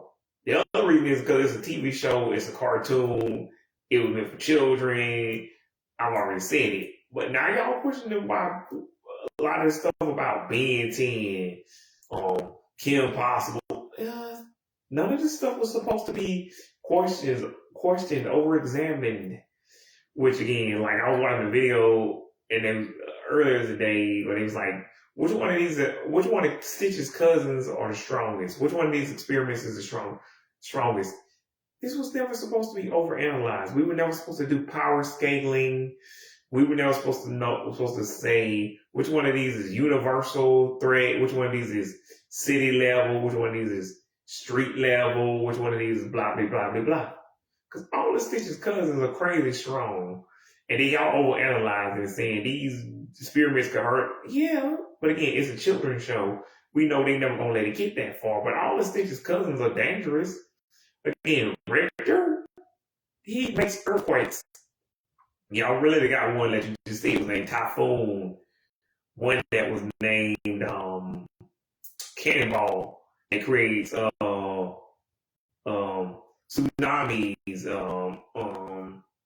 You literally got one that creates black holes, which is another one of my favorite episodes. Splody Head. Literally, he calls Splody Head because he shoots fireballs out of his head. And Lilo is 6. That's just the best words you can come up with. Me, I couldn't come up with nothing better, but like, I don't know, Combustion Head.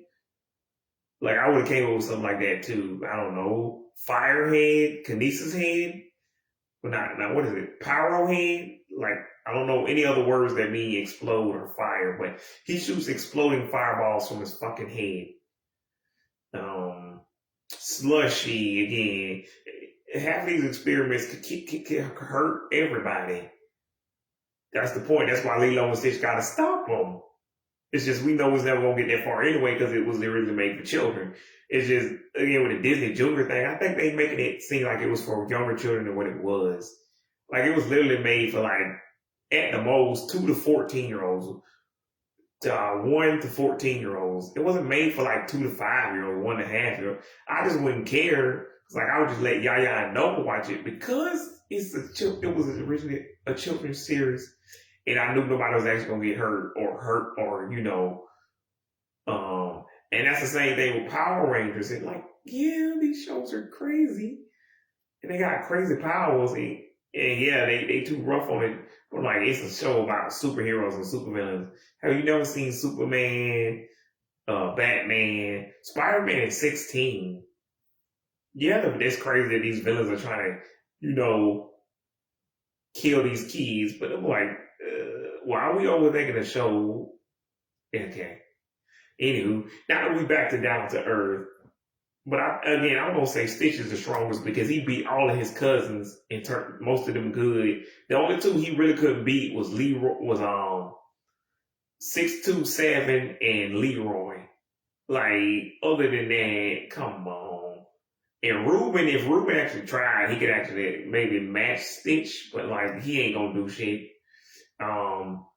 624 Angel. She can't fight. I mean, she could, but all I can see is the hypnotism power. Anyway, shout out to Tara Strong. Apparently, she's the one who does the voice for Angel. Which I gotta ask Tara Strong. Did they make? Because like you had to learn a whole new language. And did Chris Sanders get mad at you when you couldn't pronounce the alien words? Because like the language that Stitch speaks is made up. Like the only word I know what it means is Naga. Naga means no. I don't know what Malaquista means, and I know Bougie Boo, something like love, because he's in love with Angel. And like, I don't know what Naga Butifa means, what like, again, I don't know Malaquista, none of that. I don't know what any of this means. And I don't speak the Hawaiian language, which is a real language. I just know aloha means hello and goodbye. Mahalo, I'm guessing means thank you. And I guess mahalo plenty means thank you very much or thank you a lot. Um, um, yeah, and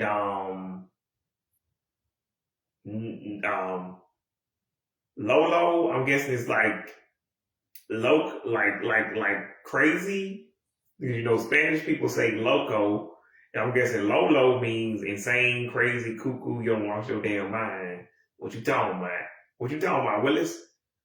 Um,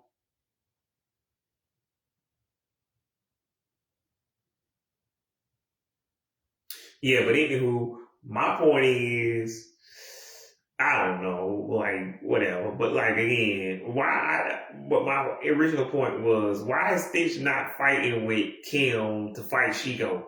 Stitch is laser proof again, laser proof, bulletproof. The dude is super strong. He could have been escaped. Like, why didn't he just beat Shigo up and then and break Kim out of the thing himself, and then wait for Leo and just sit there and then let Kim get him out of the thing. I mean, get him out of the base, and then why didn't he just let what's the name help me here Leo wait for Leo to come rescue him again, because like you want to make a genetically engineered modified experiment. A genetically mutated experiment needs to help a 14-year-old girl. A 14-year-old cheerleader knows karate. I guess you learned it from grandma. I don't. Anywho, how does that make sense? Of course, I'm doing like I said, y'all don't overanalyze the show is made for children. It's just, even my baby self had to be questioning the logic of that. Like, I was a little kid, but I wasn't that little. Even though I was like, I think I was just having too much fun to I'm just like, it don't make sense, but whatever. It's still cool. Cause like, and again, in the American Dragon episode that I'm about to get to, how come Jake, actually, no, I already covered that, but how come Jake didn't just get out of the damn capsule, what is it called? Anyway, the little thing that they captured the experiments in, those little containment pods. Why didn't he get out of the containment pod before he got to get into his ship? What the hell did you wait that long for? What? Did you, were you trying to find out what he was? I don't fucking, do you think he was a medical? I don't. And where you going, I don't. What do you got sent to help severe ship? Then how are you going to get out of the spaceship? You can't bring this back. Whatever. Anywho, my point is, Stitch could have took the fire that she goes like that wouldn't have hurt him. Maybe it would have knocked him down or knocked him back, but he could have got back up. Now you could knock Stitch unconscious, but that's about it. So she go knocked him a couple of times and he got unconscious, and then Kim got up. Anyway, she ain't fireproof, so yeah. Again, she's just a regular human. And again, I'm not gonna question the logic of this show, but if her glove went fireproof, yeah, but anywho, whatever. I'm just saying they should have fought together, blah blah blah blah blah blah blah. Anywho, so and again, American Dragon episode. Besides that, that's the only question I have with that episode. But also, I didn't think Stick was a blue leprechaun. Why was Lilo freaked out when she saw that it was a dragon? And why was she freaked out when she seen Food Dog and talk? You have an alien genetic experiment as your pet. And your aunt is an alien with is a green one-eyed alien with like 3 legs. And your uncle is a pink and purple alien with 4 eyes who used to be an evil scientist who created the aforementioned genetic experiment. Whatever. People just was right with it. I don't know the original Lilo Stitch writers and Kim Possible writers in there. Like, I don't know if Chris Sanders was there working with like whoever created American Dragon. And I don't know if Chris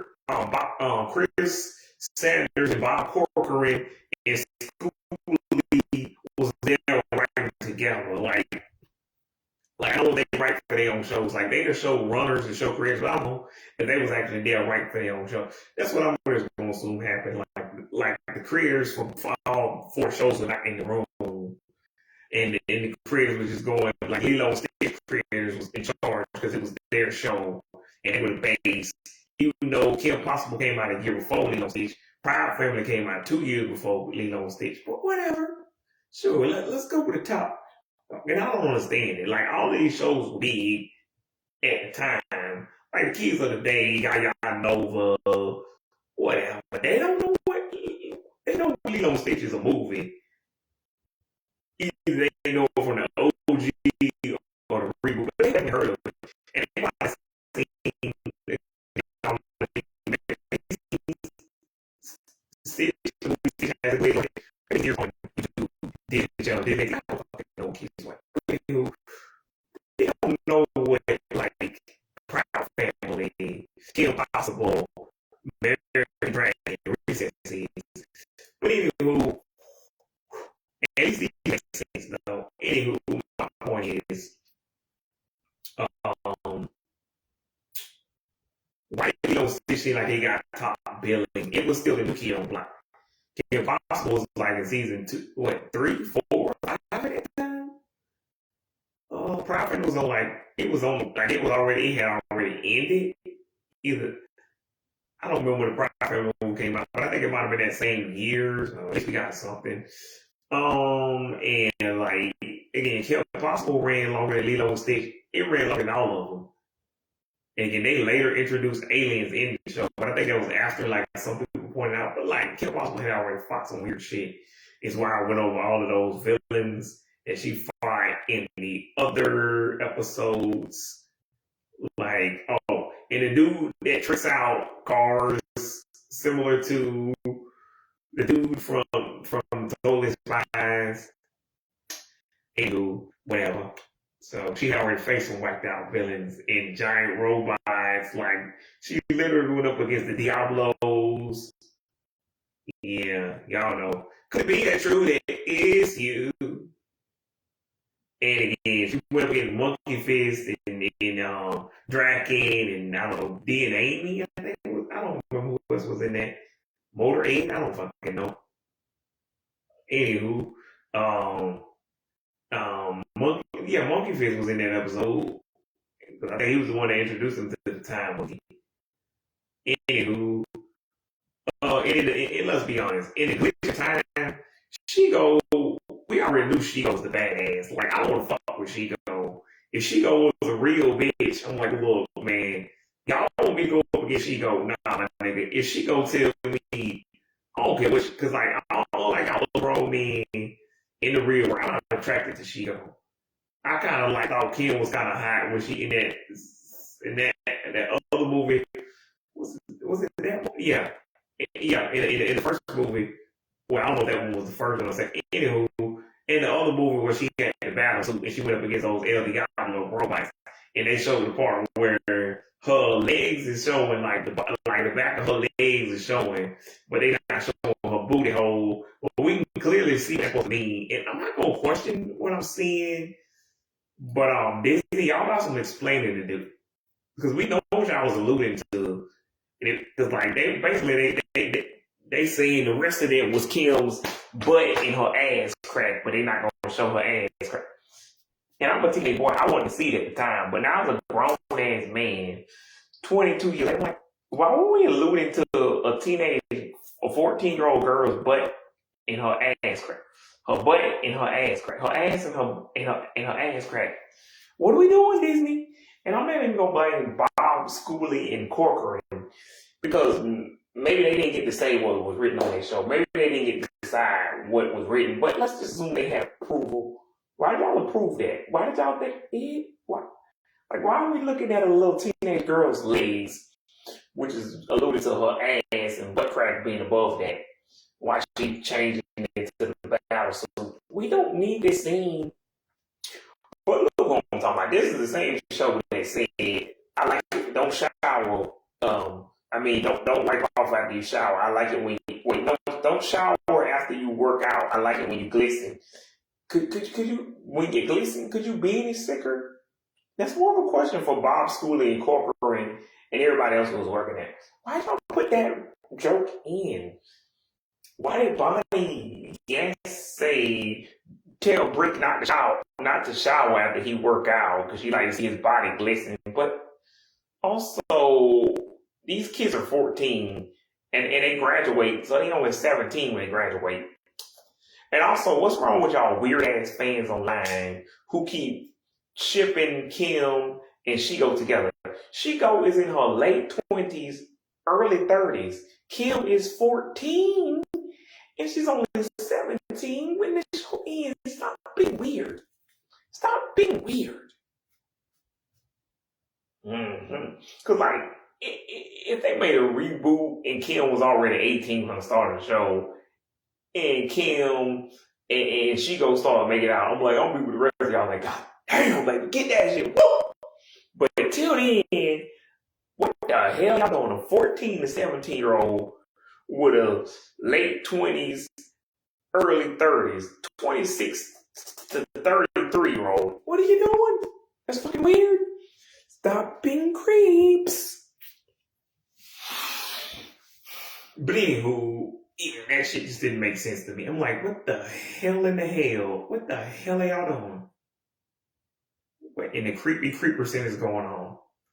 But again, I'm just going to assume that everybody who worked on these shows were innocent. And that's the only 2 seasons Kim Possible that I can remember that kind of got under my skin, gave me the heebie-jeebies. But I ain't rewatched Kim Possible since like K-18, K-19 when they made the reboot. So that might be something I missed. And I ain't seen Proud Family since K-18. And I ain't seen the Proud Family movie since like 2022, maybe 2021 when they showed the reboot. And that's all they would show us is the movie. They showed the movie a lot, but they didn't show the series. And I thought it would have at least good enough sense to show the original series. Whatever. Well, the only series in my book, because the reboot don't count. I don't count the reboot. Anywho. Yeah. But, yeah, the reboot of Kim Possible, not Kim Possible, Lilo on Stage, I feel it's probably going to be fine. Once I see the work, I'm like, look, that was not my favorite, but it was decent. It was fine. But I don't like the changes that everybody already spoiled them. But, like, with Mulan, Beauty and the Beast, Aladdin, the bits and pieces I've seen of Lion King and Jungle Book. Like, I don't like these remakes. They don't make fucking sense, the changes that they made. Alice in Wonderland, to me, is not in that same, like, this was before everybody was rebooting everything. So to me, that's a whole different ball game. It's its own thing. Let's see, what else did I see? Didn't see Dumbo, Pinocchio, Snow White. I mean, I seen the OGs, to be clear, y'all. I just hadn't seen the reboots. I saw what's the name? Peter Pan. That was Peter Pan and Wendy's what they call it, but it was alright. Most of these reboots are just like, that's unnecessary. They range from that's unnecessary to that's alright. Like, even going back to shows like Vampirina, I didn't grow up with the original Vampirina because I was a whole ass adult. I was in preschool. So I'm like, I don't care either way. If they fuck something up, all I noticed that they fucked up was her skin color. And I'm just trying to make it clear, I'm not racist. I'm just wondering. That's just the one thing I noticed about that I remember about Vampirina. She has pigtails and her face is a weird color. It was either pale, white, blue, or purple. I'm like, it's not human color. But I'm like, I guess, again, I'm going back to Disney is fucking lazy. But, yeah. I didn't see the Hercules reboot, but there already are enough Hercules reboots. There's already Tarzan reboots, but I think Disney can't really touch that because none of these properties Disney owns. Because, like, if y'all don't know, Disney makes adaptations of these. These are all old storybooks. Disney just got them from these books, and they allow to make their own version of these books, but they don't own anything but their version. And that's the same reason why we can't use anything but Steamboat Willie and like a certain version of Winnie the Pooh, because Disney created Mickey Mouse, but the copyright has gone off of that. So they can't in the so it's in public domain, which means the public we own um Steamboat Willie, or at least we can use it all we want to when Disney can't sue us. But anything after 1928, Disney can sue the shit out of us. And that's the same thing with Winnie the Pooh. I'm not sure which version, but I think it might be all versions of Winnie the Pooh. Because people make their own version of Winnie the Pooh since he went on the public domain. I don't know who else. I don't think Snow White went on the public domain this year. I don't fucking remember who else. Anyway, copyright runs out after 96 years, and you have to renew it every 35 years to keep it going. Well, I'm like, if it don't end to 96 years, why do I have to keep renewing it then? So you mean if I forget to renew it in 35 years, it'll be gone before 96 years? Whatever, not Disney, whatever government or whoever in charge of that, I don't fucking. Anywho, point is, Disney is the most hypocritical people I've ever seen. Because they don't want to be sitting here talking about, they don't want to take their intellectual property, but yeah, y'all take people's intellectual property all the goddamn time. Whatever. I don't care. Anywho, blah, blah, blah, blah, blah, blah, Scooby-Doo. My point is, yeah, it's just, most of these crossovers, they make fucking sense. And also, Lemonade Mouth used to be a book. I just didn't know that until I saw a YouTube video recently. So a lot of Disney stuff was again a book. Somebody just wrote it. They just got it from the book. Like Aladdin comes from a book called 101 Arabian Nights, and I guess that was the only story they liked out of that book because there's more stories in that book. And that's the same thing with like what's the name? Tarzan, that came from a book. Really all of them. What's the name? Mulan is an old Chinese fable. Pocahontas is based off of a real girl that died some years ago. She was 14 in the real story, which is creepy, but I'm like, that happened 100. I'm like, I'm just gonna guess. Actually, nah.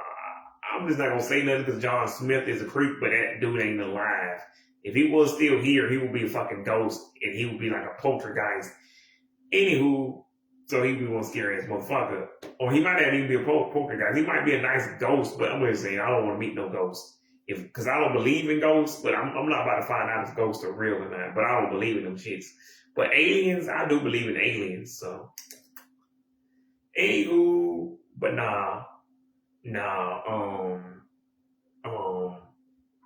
just saying.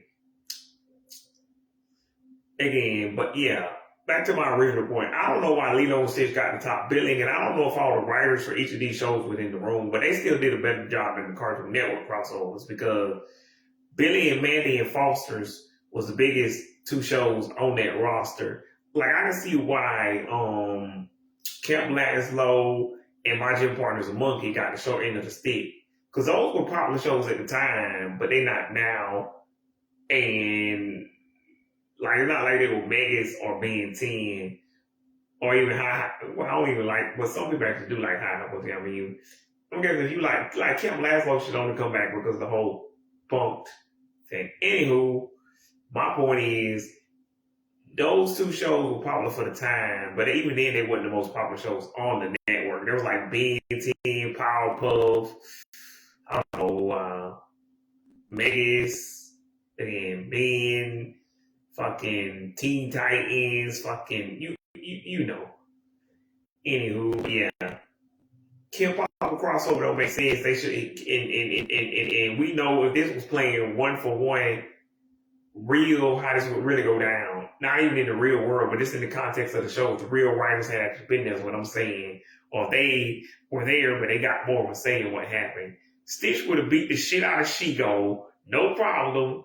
Had her tied up somewhere. Only reason he would have went easy on her is because she was a human. Now if y'all saying Stitch just been, if y'all had put that somewhere in there, like Stitch doesn't hit humans, I'd be like, okay, that makes sense. Because Stitch can beat the shit out of She-Go. She's just like a, what do you call it? A meta-human, what do you call it? a super villain. Like, she got powers, but like, as far as I know, her only power is the one power we see her using. Her brother, he go and me go, them niggas, yeah, I understand, like, I forget what all they power. I'm pretty sure Migo is the one with the, or no, is he go the one with the blue suit and I think he got strong powers. Anyway, some of them can shrink, some of them got, I don't know. Anyway, if Stitch went up against She-Go with all her brothers, yeah, I understand why Stitch would be in trouble. And he would have to call a 14-year-old girl and a 6-year-old girl. Anywho, but why would they team up against Stitch unless She-Go tricked them into thinking he was evil? Because all her brothers are superheroes. Superheroes, stab, shot, whoop, whoop. But she's a supervillain and she broke off from them to be Dragon's assistant, which again, I don't want to fuck with She-Go in the fucking Stitch in Time movie. In that case, I'm just gonna do whatever She-Go tell me to do. Like, I'm not like, again, I said, I ain't like y'all other horny ass niggas in the real world. Nah, I'm just like, y'all want me to fight She-Go. She obviously was the bad one. Dragon is just an idiot. He's just mad because people made fun of him in college. So he just decided to be evil. He's basically Dr. Doofenshmirtz before Dr. Doofenshmirtz. And both of those shows ended the same. If y'all don't know the series finale of Kim Possible and Phineas and Ferb, both of them ended with Draken and Dr. Doofenshmirtz realizing they not evil. They just wanted friends. And they just became evil because they ain't really know what else to do. And they were just mad, trying to backstory, blah, blah, blah. Anywho, both series are pretty similar. Anywho, in the way they end. But anywho, my point is, She-Go was always the bad one. Like, and that's why I'm not fucking with She-Go. If She-Go tell me where this dog collar and get naked and stay over there in that corner or get in the cage, I'm like, I'm getting in the cage because She-Go, you think She-Go would have a problem beating my ass in a couple of seconds? Like I said, Stitch can beat her ass, but I can't. I'm just a regular human. And she gonna burn my, y'all want me to sit there? Nah, she gonna burn me in 2 seconds. Like, that's literal. Now I'm good. Like I said, the rest of y'all horny niggas be getting naked for She-Go because you're horny for her. Like, I'm just gonna be naked in the cage or whatever she told me to do, or whatever, or be her footstool because I'm like, I can't fight She-Go. Like, She-Go can beat my ass in 3 seconds. That bitch ain't playing. Like, also, what were those weird white streaks in her hair in the Stitch in Time? And why is everybody G'd up? Like, why everybody got muscles in this shit?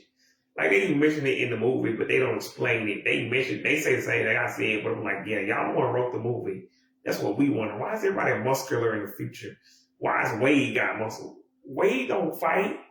Whatever. It's because She-Go took over and she got those little mind probe drone back. Whatever. And you don't have to go, and the only thing you have to learn in school is about She-Go. Sure, whatever. I'm not questioning this thing. But in the Diablo robot thing movie, nah, I don't want to fight the Diablos either. Like Ron always say, that'd be so cool if it wasn't gonna hurt us. But like, look, I ain't even mad at that movie either.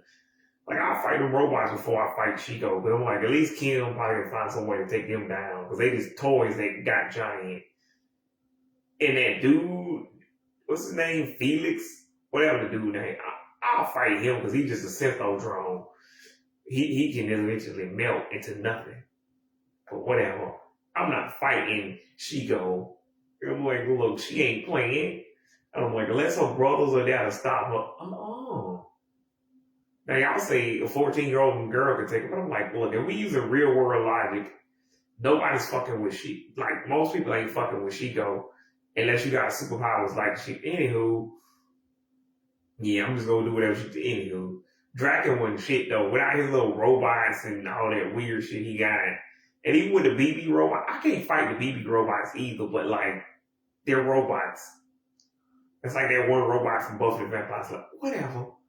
Anywho, my point is, I'm not fighting, especially She-Go though, because she ain't got super strength. But like, even if I could get her on the ground and hold her down. Again, she can still burn me while I'm on top of her. She can burn my face off. Why would I fight her? That don't make sense. Anywho, whatever. Like they say, make it make sense. I'm like, anywho. Now, if Kim was there with a battle suit, I'm like, okay. Or that, what is it called? The Hephaestus Project. Anywho, yeah. Also, I forgot Dr. Dementor was a thing. Senior, junior, senior, junior.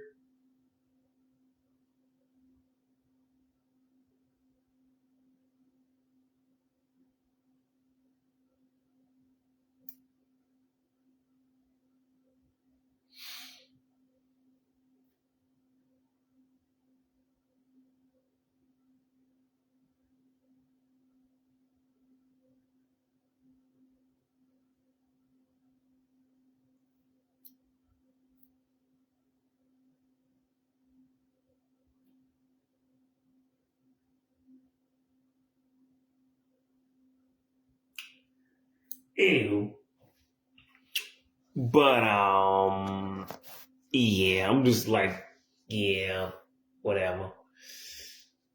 Okay, anywho, so let's get to the Pride family. Let's get to that booty that you've been throwing around. Woo!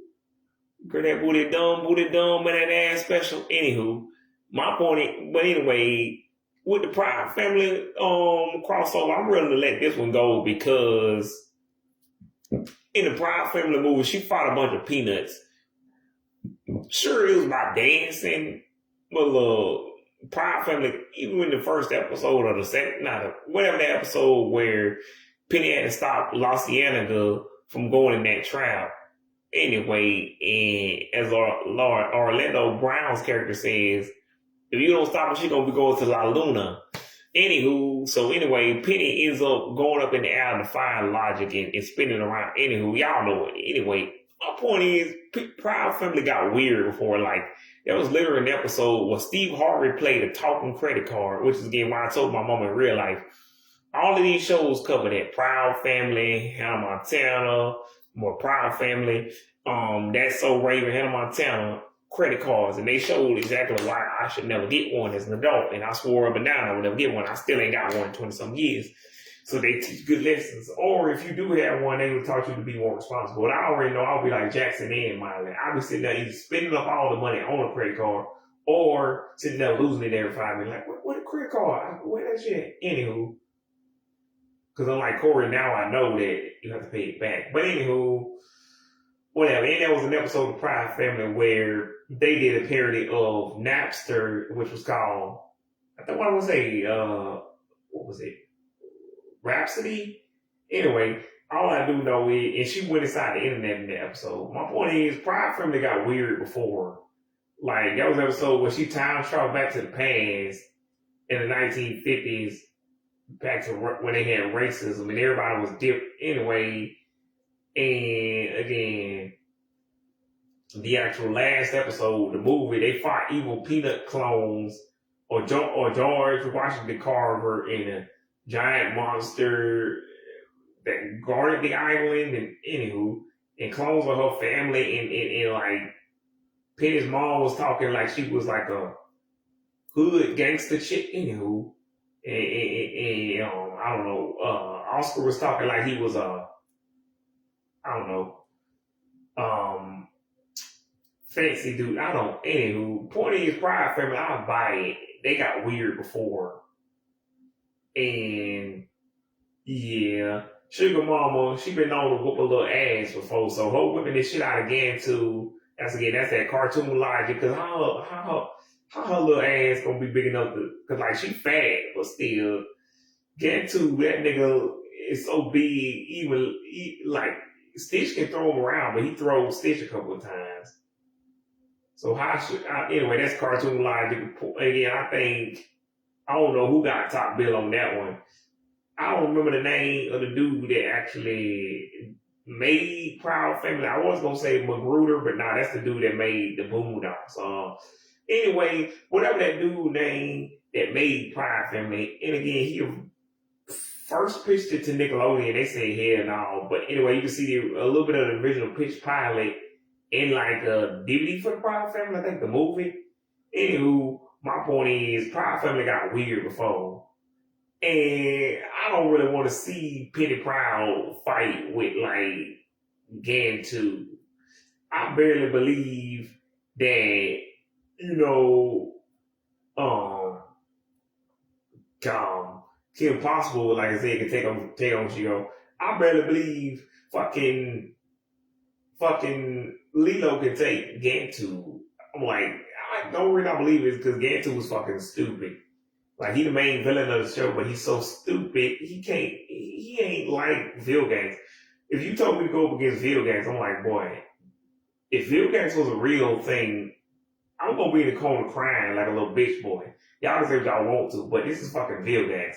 He got a giant fucking sword, drones with lasers, and he can shoot lasers out of his eyes, and he like 9 feet fucking tall. He like, what, 300 to 900 pounds. This nigga strong. He be throwing Ben around like he ain't nothing. And we talking about it like when he be Diamond Head and forearms and fucking Chroma Stone and I don't know, even like Lodestar and fucking Humongousaur. Bitch, you stupid. Even I think he might have taken what Ultimate Humongousaur. Bitch, I ain't doing that.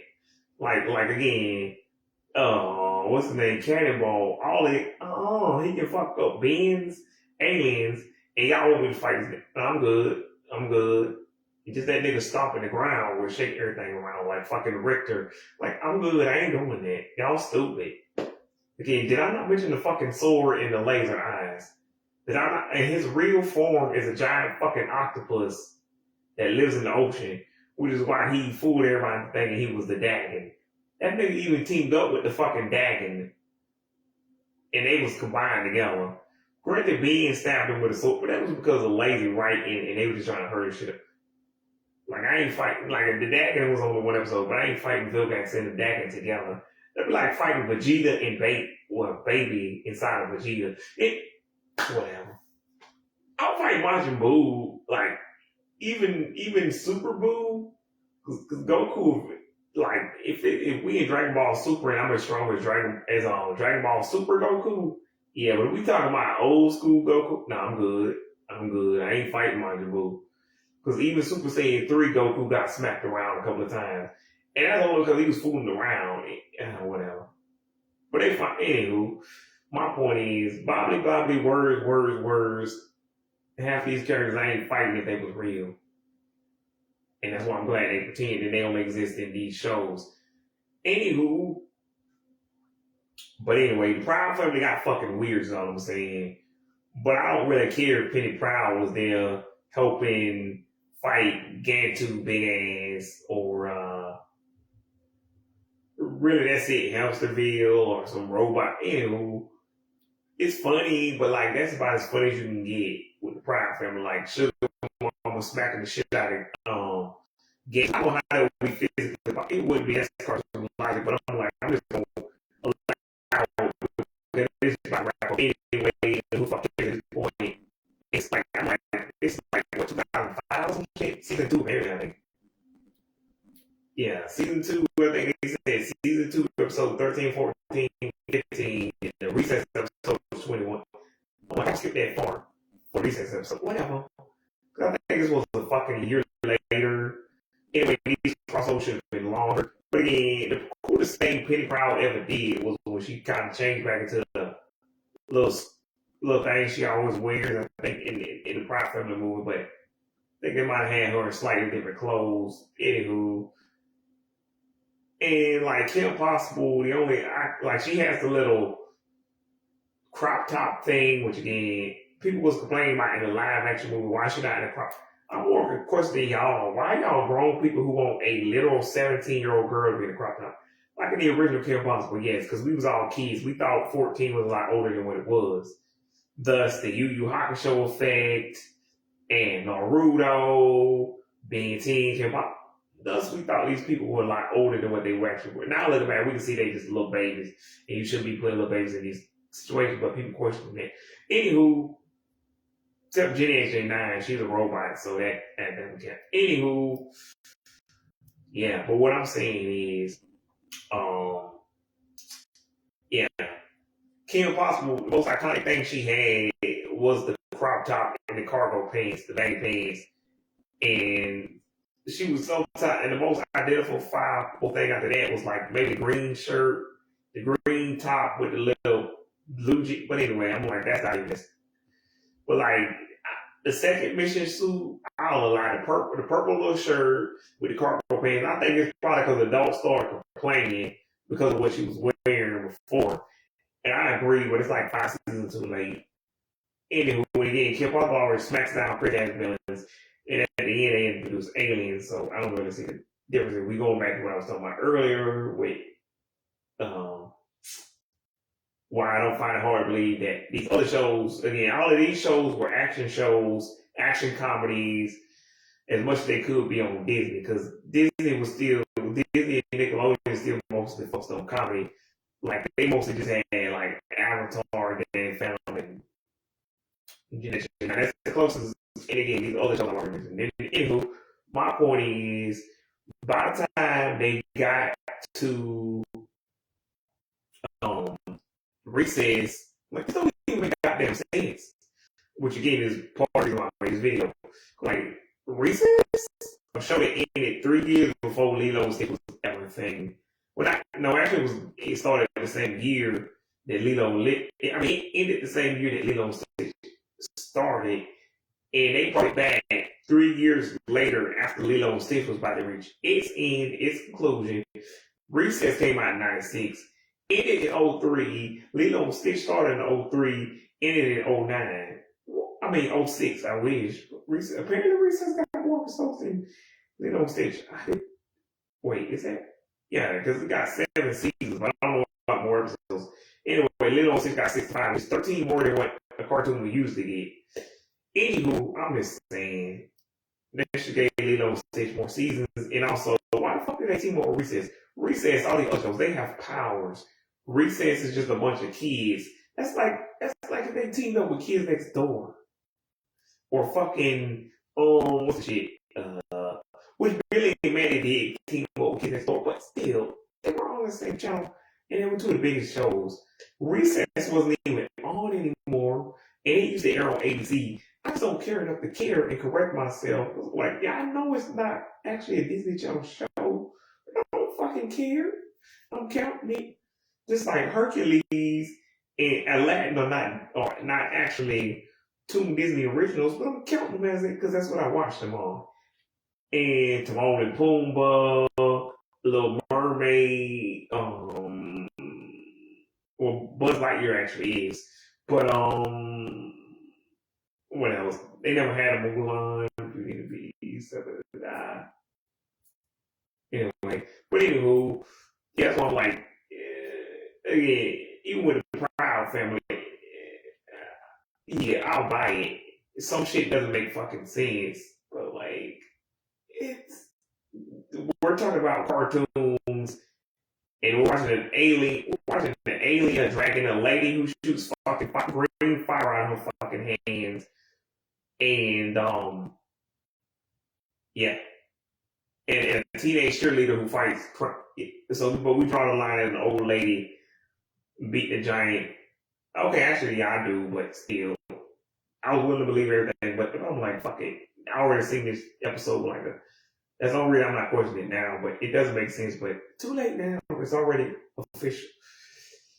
But I'm just saying, Recess, TJ Detweiler. As much as y'all like TJ Detweiler, I'm doing 1-for-1 real world rules, which is why if we go back to CN, we know good well and hell the Kids Next Door will get killed by every other show that's in that. Like, even Dexter has fucking robots and shit. Like with Kids Next Door, those little motherfuckers, they don't have any. They shoot mustard and ketchup at people. None of the villains in that show are actual villains. I'm like, maybe some of these adults belong in a mental institution, especially Count Spade, who's actually on the real villain in that show. And Father, who's basically like Shigo, but it shoots regular fire and it's like but every other night breaks, he needs to chill. Yeah, kiss your birthday teeth, but you can't force it. Common Cold, stop sneezing, snot, God damn it. But if he can be defeated by just you shooting chicken soup at him. What is this? That weird grandma stuff from stop putting food in kids. Stop making weird. Whatever. But these are not villains, they're just weirdos who at the most will be locked up somewhere. That's stupid. Sticky, get the goddamn beard. You're not kidding your beard. Fuck you drive around on a goddamn you damn power ship. You know that bitch go on, man. What is it? But either way, stop riding around with candy your beard on a goddamn boat. Hunting can't. You're a grown ass man. Brush your goddamn teeth and go get a job.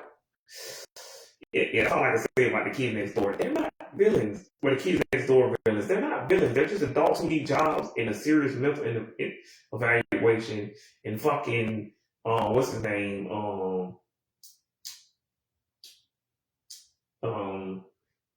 What's his name? Count Spank-a-Lot is the only one who counts as a real.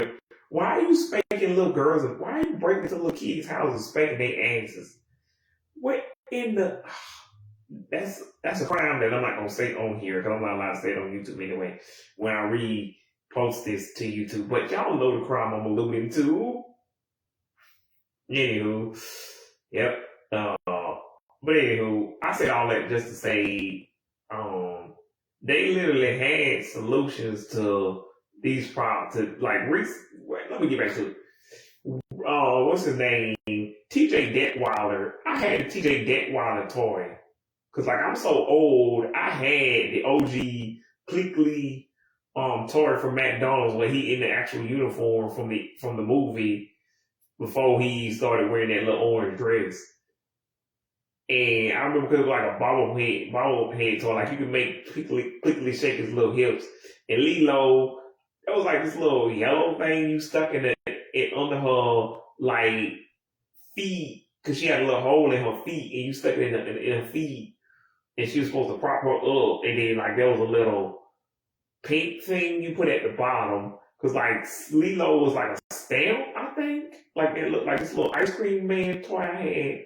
I used to call him Bill. I think that might have been his name, but anyway. And he had a little rainbow, little scarf on him, and he was a little man made out of ice cream, and he was swirled up like a piece of ice cream. And again, it was a toy. It wasn't real ice cream. It was black. Anyway, and he was a little stamp. He had a little black stamp on the bottom of his foot. Kind of like this little astronaut pin I used to have that you write. It was shaped like an astronaut.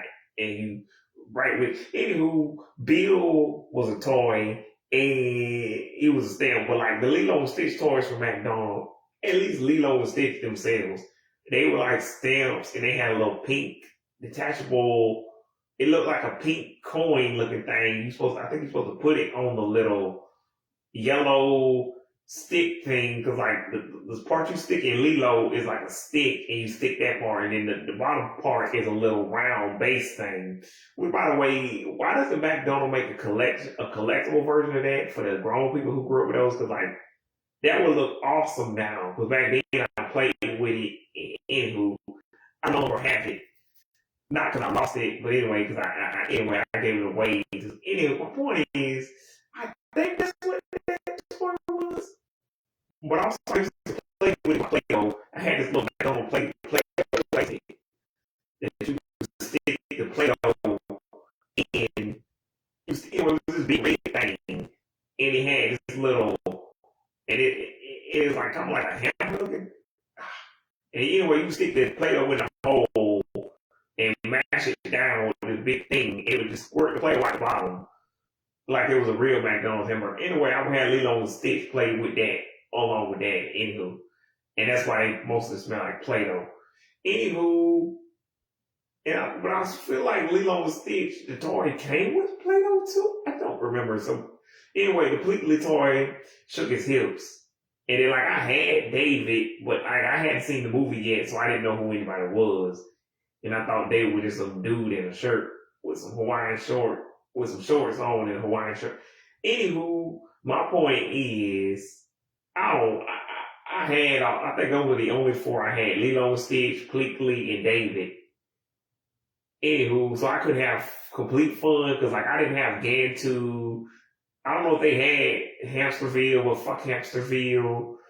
They shouldn't even have a Myrtle toy. But anyway, the only I want Hamsterville because he's the main bad guy besides, Gantu. They wouldn't have had any experience. Now, if they had a Jumbo toy, that would be cool because he's in the movie and anywho, y'all know how the stuff goes. Anywho, but they don't need the councilwoman either, but I had the main people but the first two, if you got Lilo and Stitch, you got the whole thing. That's all you really want. Because I really just like Stitch anyway. I don't think he had all 4 arms. 4 arms. I think he just had 2 arms. And I might have had a second one where he's in the little Elvis suit, but that's the most iconic thing Stitch wears. And I think I had a little Doom Buggy thing, or not the Doom Buggy, y'all know the little not race car, what is it? Escape pod, rocket ship thing. Anyway, the red thing where you pop up the little white hood up and the rocket ship thing he uses to escape from the spaceship.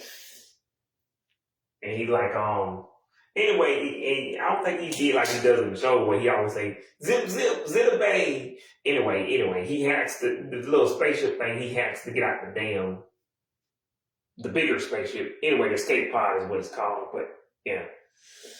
Anyway, but like I said, it's not the same thing as the X-Buggy. Because again, I thought the X-Buggy in that thing I guess he broke, looking back, I'm like, I think he broke that thing when he crash landed on Earth, and then that's when he gets hit by the semi-truck. Anywho. But, I guess the X-Buggy thing, Nani's old Doom Buggy, is what you play as in that old game that I used to play on Disney Channel. DisneyChannel.com at the library. And we had to try to grab the experiment when it's running on the beach, and I could never grab it with the claw. And plus, you had to try not to run into anything. As soon as you hit something, you had to start back over again at the beginning of the level, which I don't understand. Maybe I'm remembering wrong. Maybe you did get to keep going, but it's like I hit too many things, and they said, "Fuck you, boy. You bad at this game. You can't play no more." Because that's fair if I hit multiple things, but if I only hit one thing, I don't think that's right. Anywho, if I hit multiple things, that's fair. Like, you had a chance to win, you just not very good. But like I said, if I hit one thing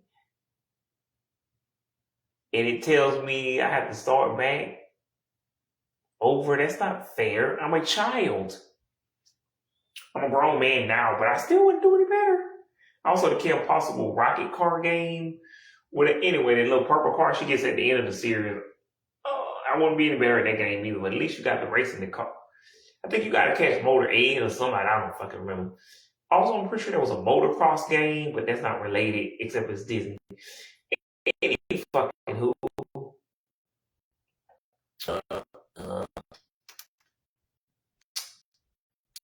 My point is, what I really want to get to the whole point of the video, since my battery's running out and I gotta hurry this up, is why didn't they cross over Lilo and Stitch with any of the other cartoons that were running? Because I've already spoken about this in my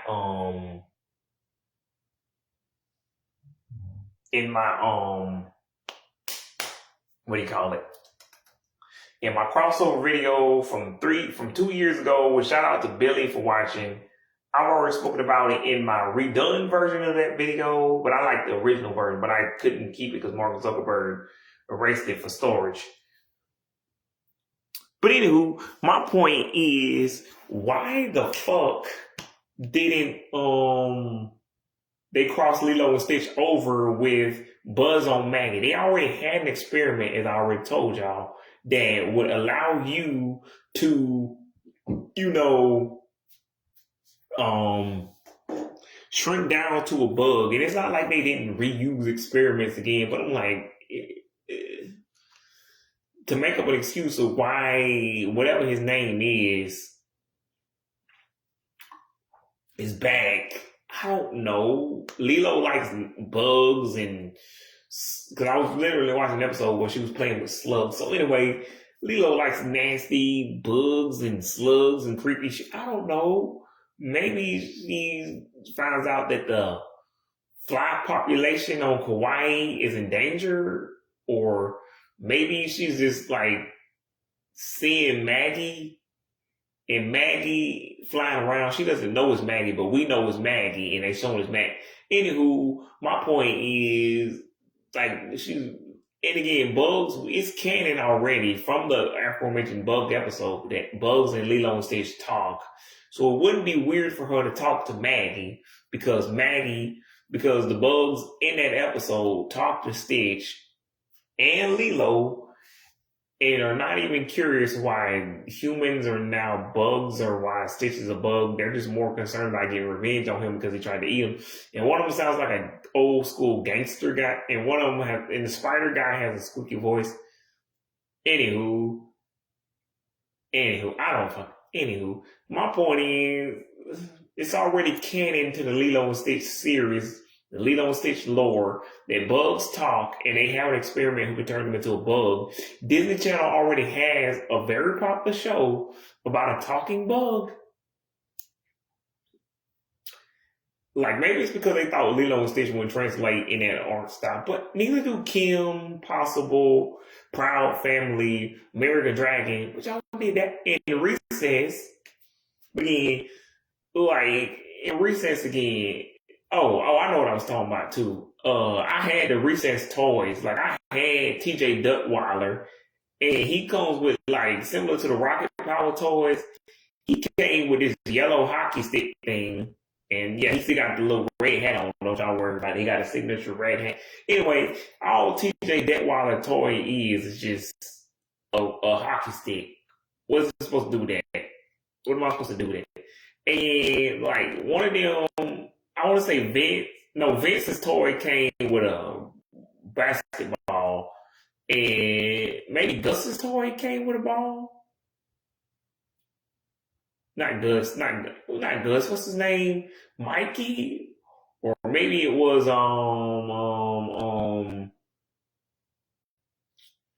It wasn't Mikey or Gus. Okay, maybe TJ's toy came with a ball, and not hockey puck, except I'm not white, so I don't know any. That sounds more like a white boy sport, like lacrosse. Except, what sports do white people play that involves a stick, a hockey-looking stick, and a white ball? Is that a sport? Lacrosse? I don't fucking whatever. My point is, what's that supposed to do in the Lilo and Stitch world? They fight aliens. The rest of these shows make more sense. Now, with a buzz on Maggie, y'all could be like, what is he supposed to, what? But again, y'all forget, not all of the Lilo and Stitch episodes involve fighting something necessarily. Well, actually, they did. But they also, when they find an experiment in the body itself, these weren't things that were actively trying to hurt them because they wanted to, it's just like, you have antibodies and stuff in your body that naturally protect your body when something invades, and that's why they was attacking it. Anywho, my point is, in the bug episode, the bugs themselves at first was the antagonist. Then they got used to Stitch. Then just normal everyday household things were the enemy, like cats and, normal everyday occurrences that would be no problem if you normals. Anywho, even in the episode with Proud Family, like the antagonist was Gantu as usual, but no one was afraid of Gantu. So I don't think Gantu would come back and try to capture everybody. I don't fuck. Whatever. But I'm just saying, that was ample opportunity for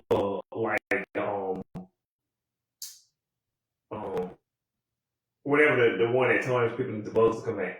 And yeah, there was no real reason for them to cross over with Recess. Because again, they don't have any powers.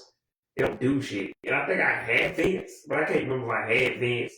Well, actually, I think I had Vince because again, I think he's the one that came to basketball. TJ, I know he had hot stick. And I can't remember he was the one that came to the little yellow or white ball or whatever. And then Mikey might have been the one with the ball. I don't know if I had Gus. I don't think I had Gretchen. I know we went the hell I didn't have Spinelli. Anywho, bobbly boobly baby. The point is they pointless and all they do in the episode is not lax off the roof with balls, and that only makes sense in that episode. Like any other time, and they had to scale it down. But again, not all the Stitch's cousins are super neck, because as they said in that video I watched earlier with that power scale video, figuring out which one of his cousins are strongest. But even then, Link and all these other Sinker, all of these cause enough trouble that Recess wouldn't be able to help. The Recess gang wouldn't be able to do shit, which is why I don't understand why they're there. Again, Pretty Proud already did some weird shit. Kim Possible, she fights crime. That's a whole thing. And in that episode, she had to call in a favor to get somebody to come get her, where she could have just used Lilo's ex-buddy. I'm like, in the Kim Possible series, it makes sense, but do y'all think we would have missed that part that much? I don't care. Anywho, but also, not original school, excuse me, Dave the Barbarian. Again, they could have did an easy crossover with Dave the Barbarian. There's already an episode where dude creates like a weird time zipper thing, because he's from, present day, not like he's from present day 2004, what was present day for us back then, but now it's past. Anyway, he time travels back to the Barbarian time where Dave the Barbarian is at. And that don't make sense. Anyway, he's some kind of nerd dude. I don't know his name. Neil, I don't fuck. Anyway, he has this time zipper. This time zipper takes him back in time. He starts making money by selling them things from the future. I don't know. Anyway, I'm saying, why can't they apply that same logic with either that time zipper guy returns and somehow Lilo and Stitch travel back to the past and they meet Dave the Barbarian, or Dave the Barbarian travels back to the future because of the time zipper, or because Lilo and Stitch's surfboard time machine, even though Jump already told him not to mess with that again. And I think they learned a lesson, but just use the time zipper guy. Maybe Dave and Candy and fucking Fang are playing around with the fucking time zipper. Or maybe Lilo and Stitch accidentally mess with the surfboard again. Maybe they're just looking at it, and maybe Lilo's like, yeah, I know Jumper told us not to touch it, but he didn't say we could just look at it again. And then she accidentally falls on it like, whoa. Or Stitch accidentally does something to trigger it. Anyway, or again, they have an experiment that skips them 10 years in the future, which doesn't help here actually. I forgot. It doesn't have it has a back button, but that's the reverse button. It skips you back to where you been. Anywho, but yeah, whatever. I don't care anymore. I mean, I do, but I don't. Anywho,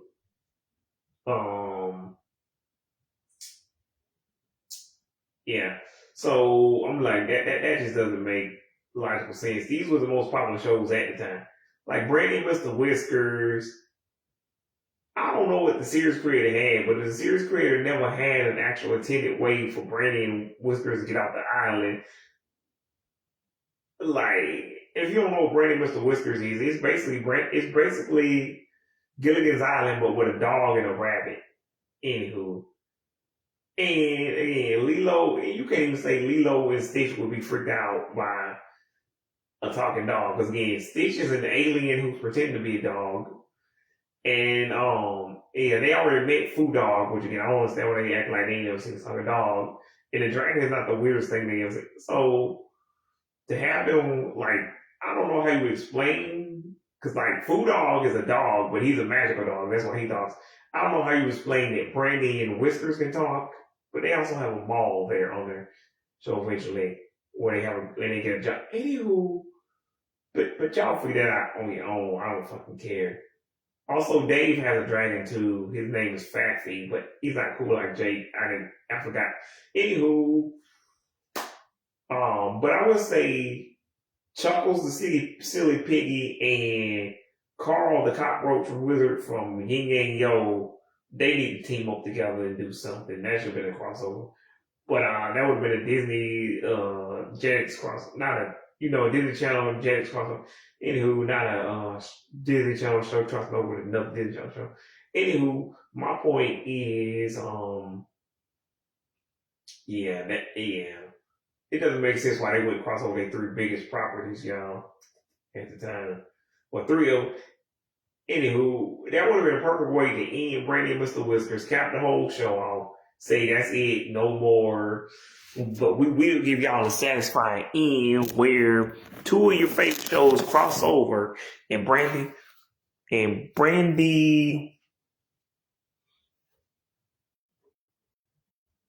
and Mr. Whiskers get saved by Lilo and Stitch, because Lilo and Stitch already live on the island. I don't know how far the Amazon jungle, the Amazon rainforest is from Hawaii, but I think it's South America, which is not Puerto Rico. So America doesn't own it, but I'm gonna go out on a limb and say they could just use X-Buggy fly there. So no excuses. And they got spaceships and shit. Like literally have a big breakfast. Like a ring that turns into a spaceship. Okay. But that would have been a perfect way to end Brady and Mr. Whiskers. Just say, yeah, we still canceling the show. But it would be on a satisfying conclusion. Yeah. But we still be on a satisfying conclusion, but you're welcome.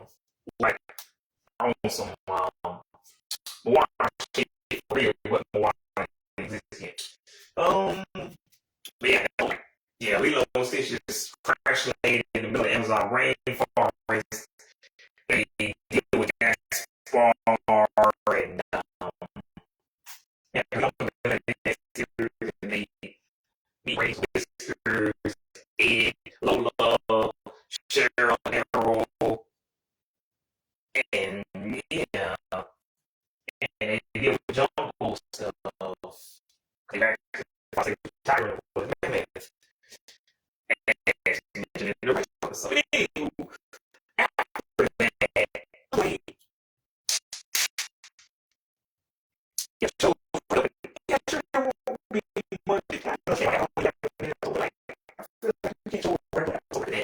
The next episode just have to be ready and Whiskers back in their towns. But as I found out from watching, because I haven't seen Whiskers since like when I since 2006, because I like Richard Dragon and King of so for his replay, and for your replay, and when they show we don't see on Disney Junior age 15. It's a proud family on May 18. It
Yeah.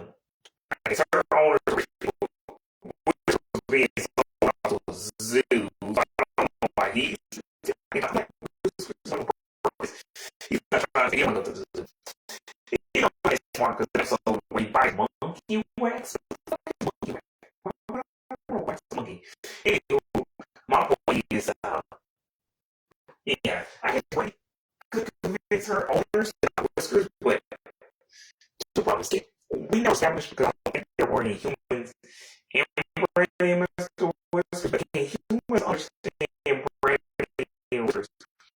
But it's not like we hear dogs and boys, a bunch of barking and silence. I don't know. Again, the Brady's owners know she can talk. And since Brady was already in clothes, and she just unforced the whole time. But she stand up straight with her owners too. Again, they didn't know she can talk, or they aware how she can talk. We got dumb blogs story.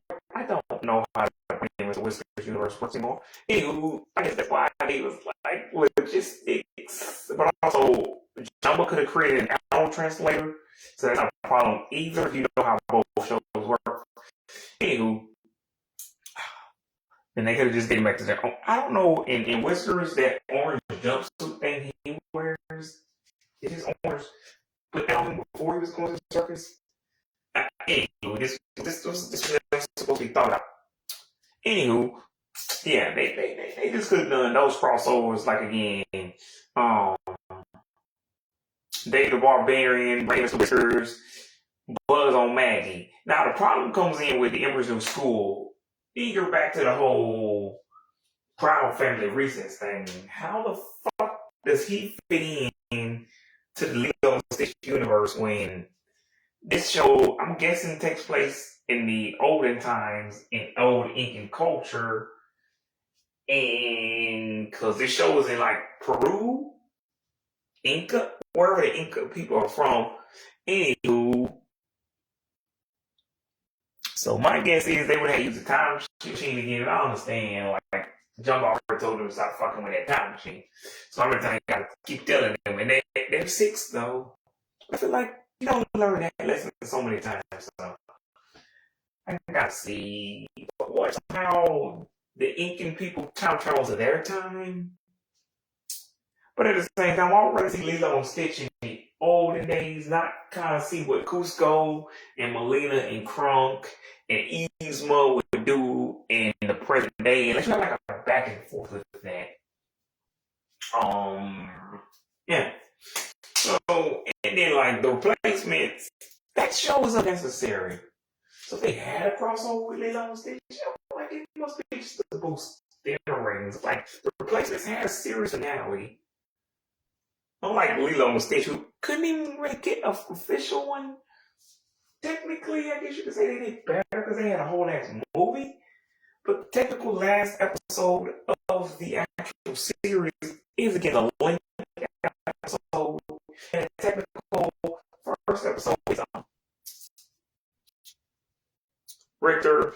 But that's because both of those, one of them starts because of a movie, one of them ends with a movie. So it's dumb. But like the first episode is fine. Like it's just, there's just I saw the first. I mean, saw that, but like I did unless they showed it on TV somehow.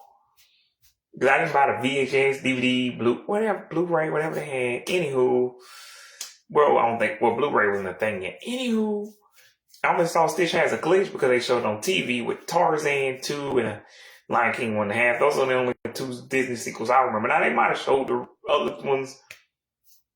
I might have forgot, but those are the only 3 that I remember liking. Oh, Cinderella Twist in Time. Cinderella 3. Anywho, but yeah. Fish hooks. That makes no goddamn sense, but sure. You could probably find an experiment that technically turns people into fish, or something that Jumbo makes some other new laser thing. I don't know. Gravity Falls, sure, why not? They've already dealt with Kim Possible and American Dragon. That's kind of the same thing as Gravity Falls. Also, Amphibia, it'd be cool to see him in Amphibia, the world, not just a show. And meeting Anne and Owl House or what I think. They've already made American Dragon. So and Big City Greens, really, it makes not much sense as the Recess, but Big City Greens, they've been to space and shit. Like Recess was a pretty grounded show for the most part. It just was about recess rules. It was basically like Diary of a Wimpy Kid. Anywho,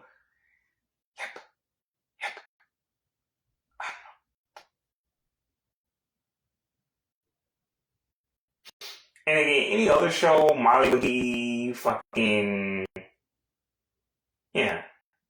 Really, any other current day Disney Channel cartoon, Molly McGee, Haley's on it. Well, Primo's doesn't make sense either. Like whatever. Miraculous is not an original, and neither is Bluey, but Bluey actually is a baby cartoon. So, anywho, my point is every show but the replacements and potentially fish hooks they could have crossed over with in the past and the present. Any Disney Channel show that's come out in the last 25 years.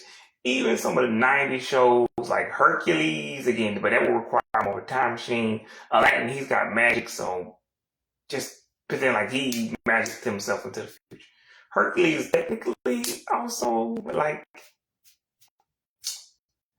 since Lilo and Stitch, I'm pretty sure it takes place in 2002. And Hercules takes place thousands of years ago. I gotta see why you wouldn't do that. Also, Aladdin takes place hundreds of years ago in different time zones, but like they've done it in the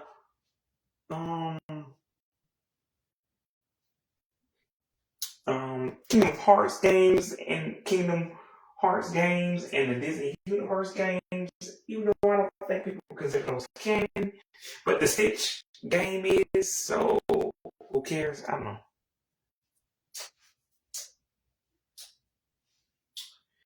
Anywho, point is nobody wants to see Hercules and Aladdin and Lion King and Little Mermaid crossover anyway with Stitch, but they've already technically done it with the commercial. So if you just want to do it, also nobody wants to see Buzz Lightyear either.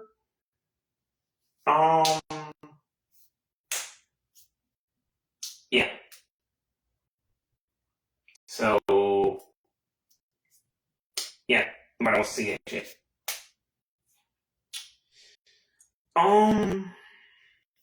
Not really sure how to end this video.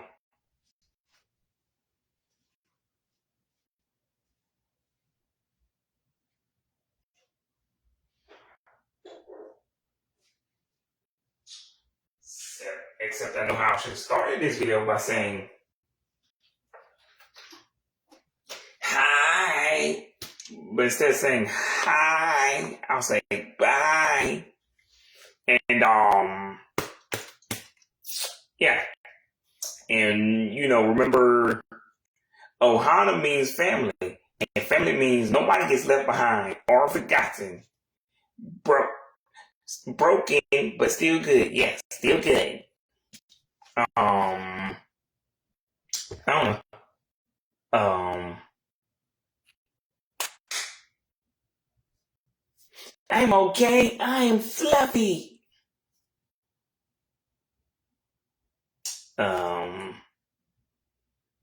Yeah. Rockahula.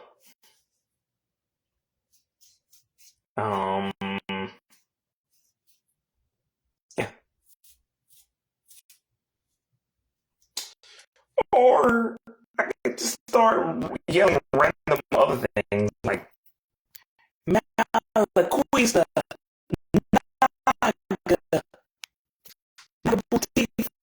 Zip, zip, zip, I'll take a 2 key or this. It's Hamsterville, you moron. I don't know.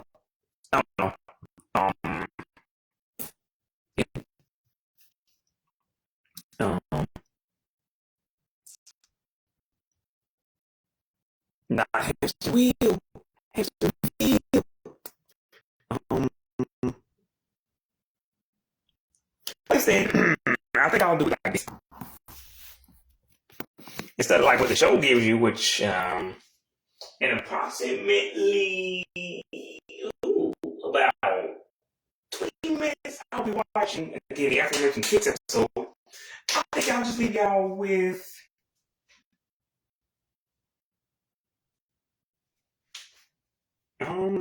my shitty rendition of the theme song. Also, I can't sing.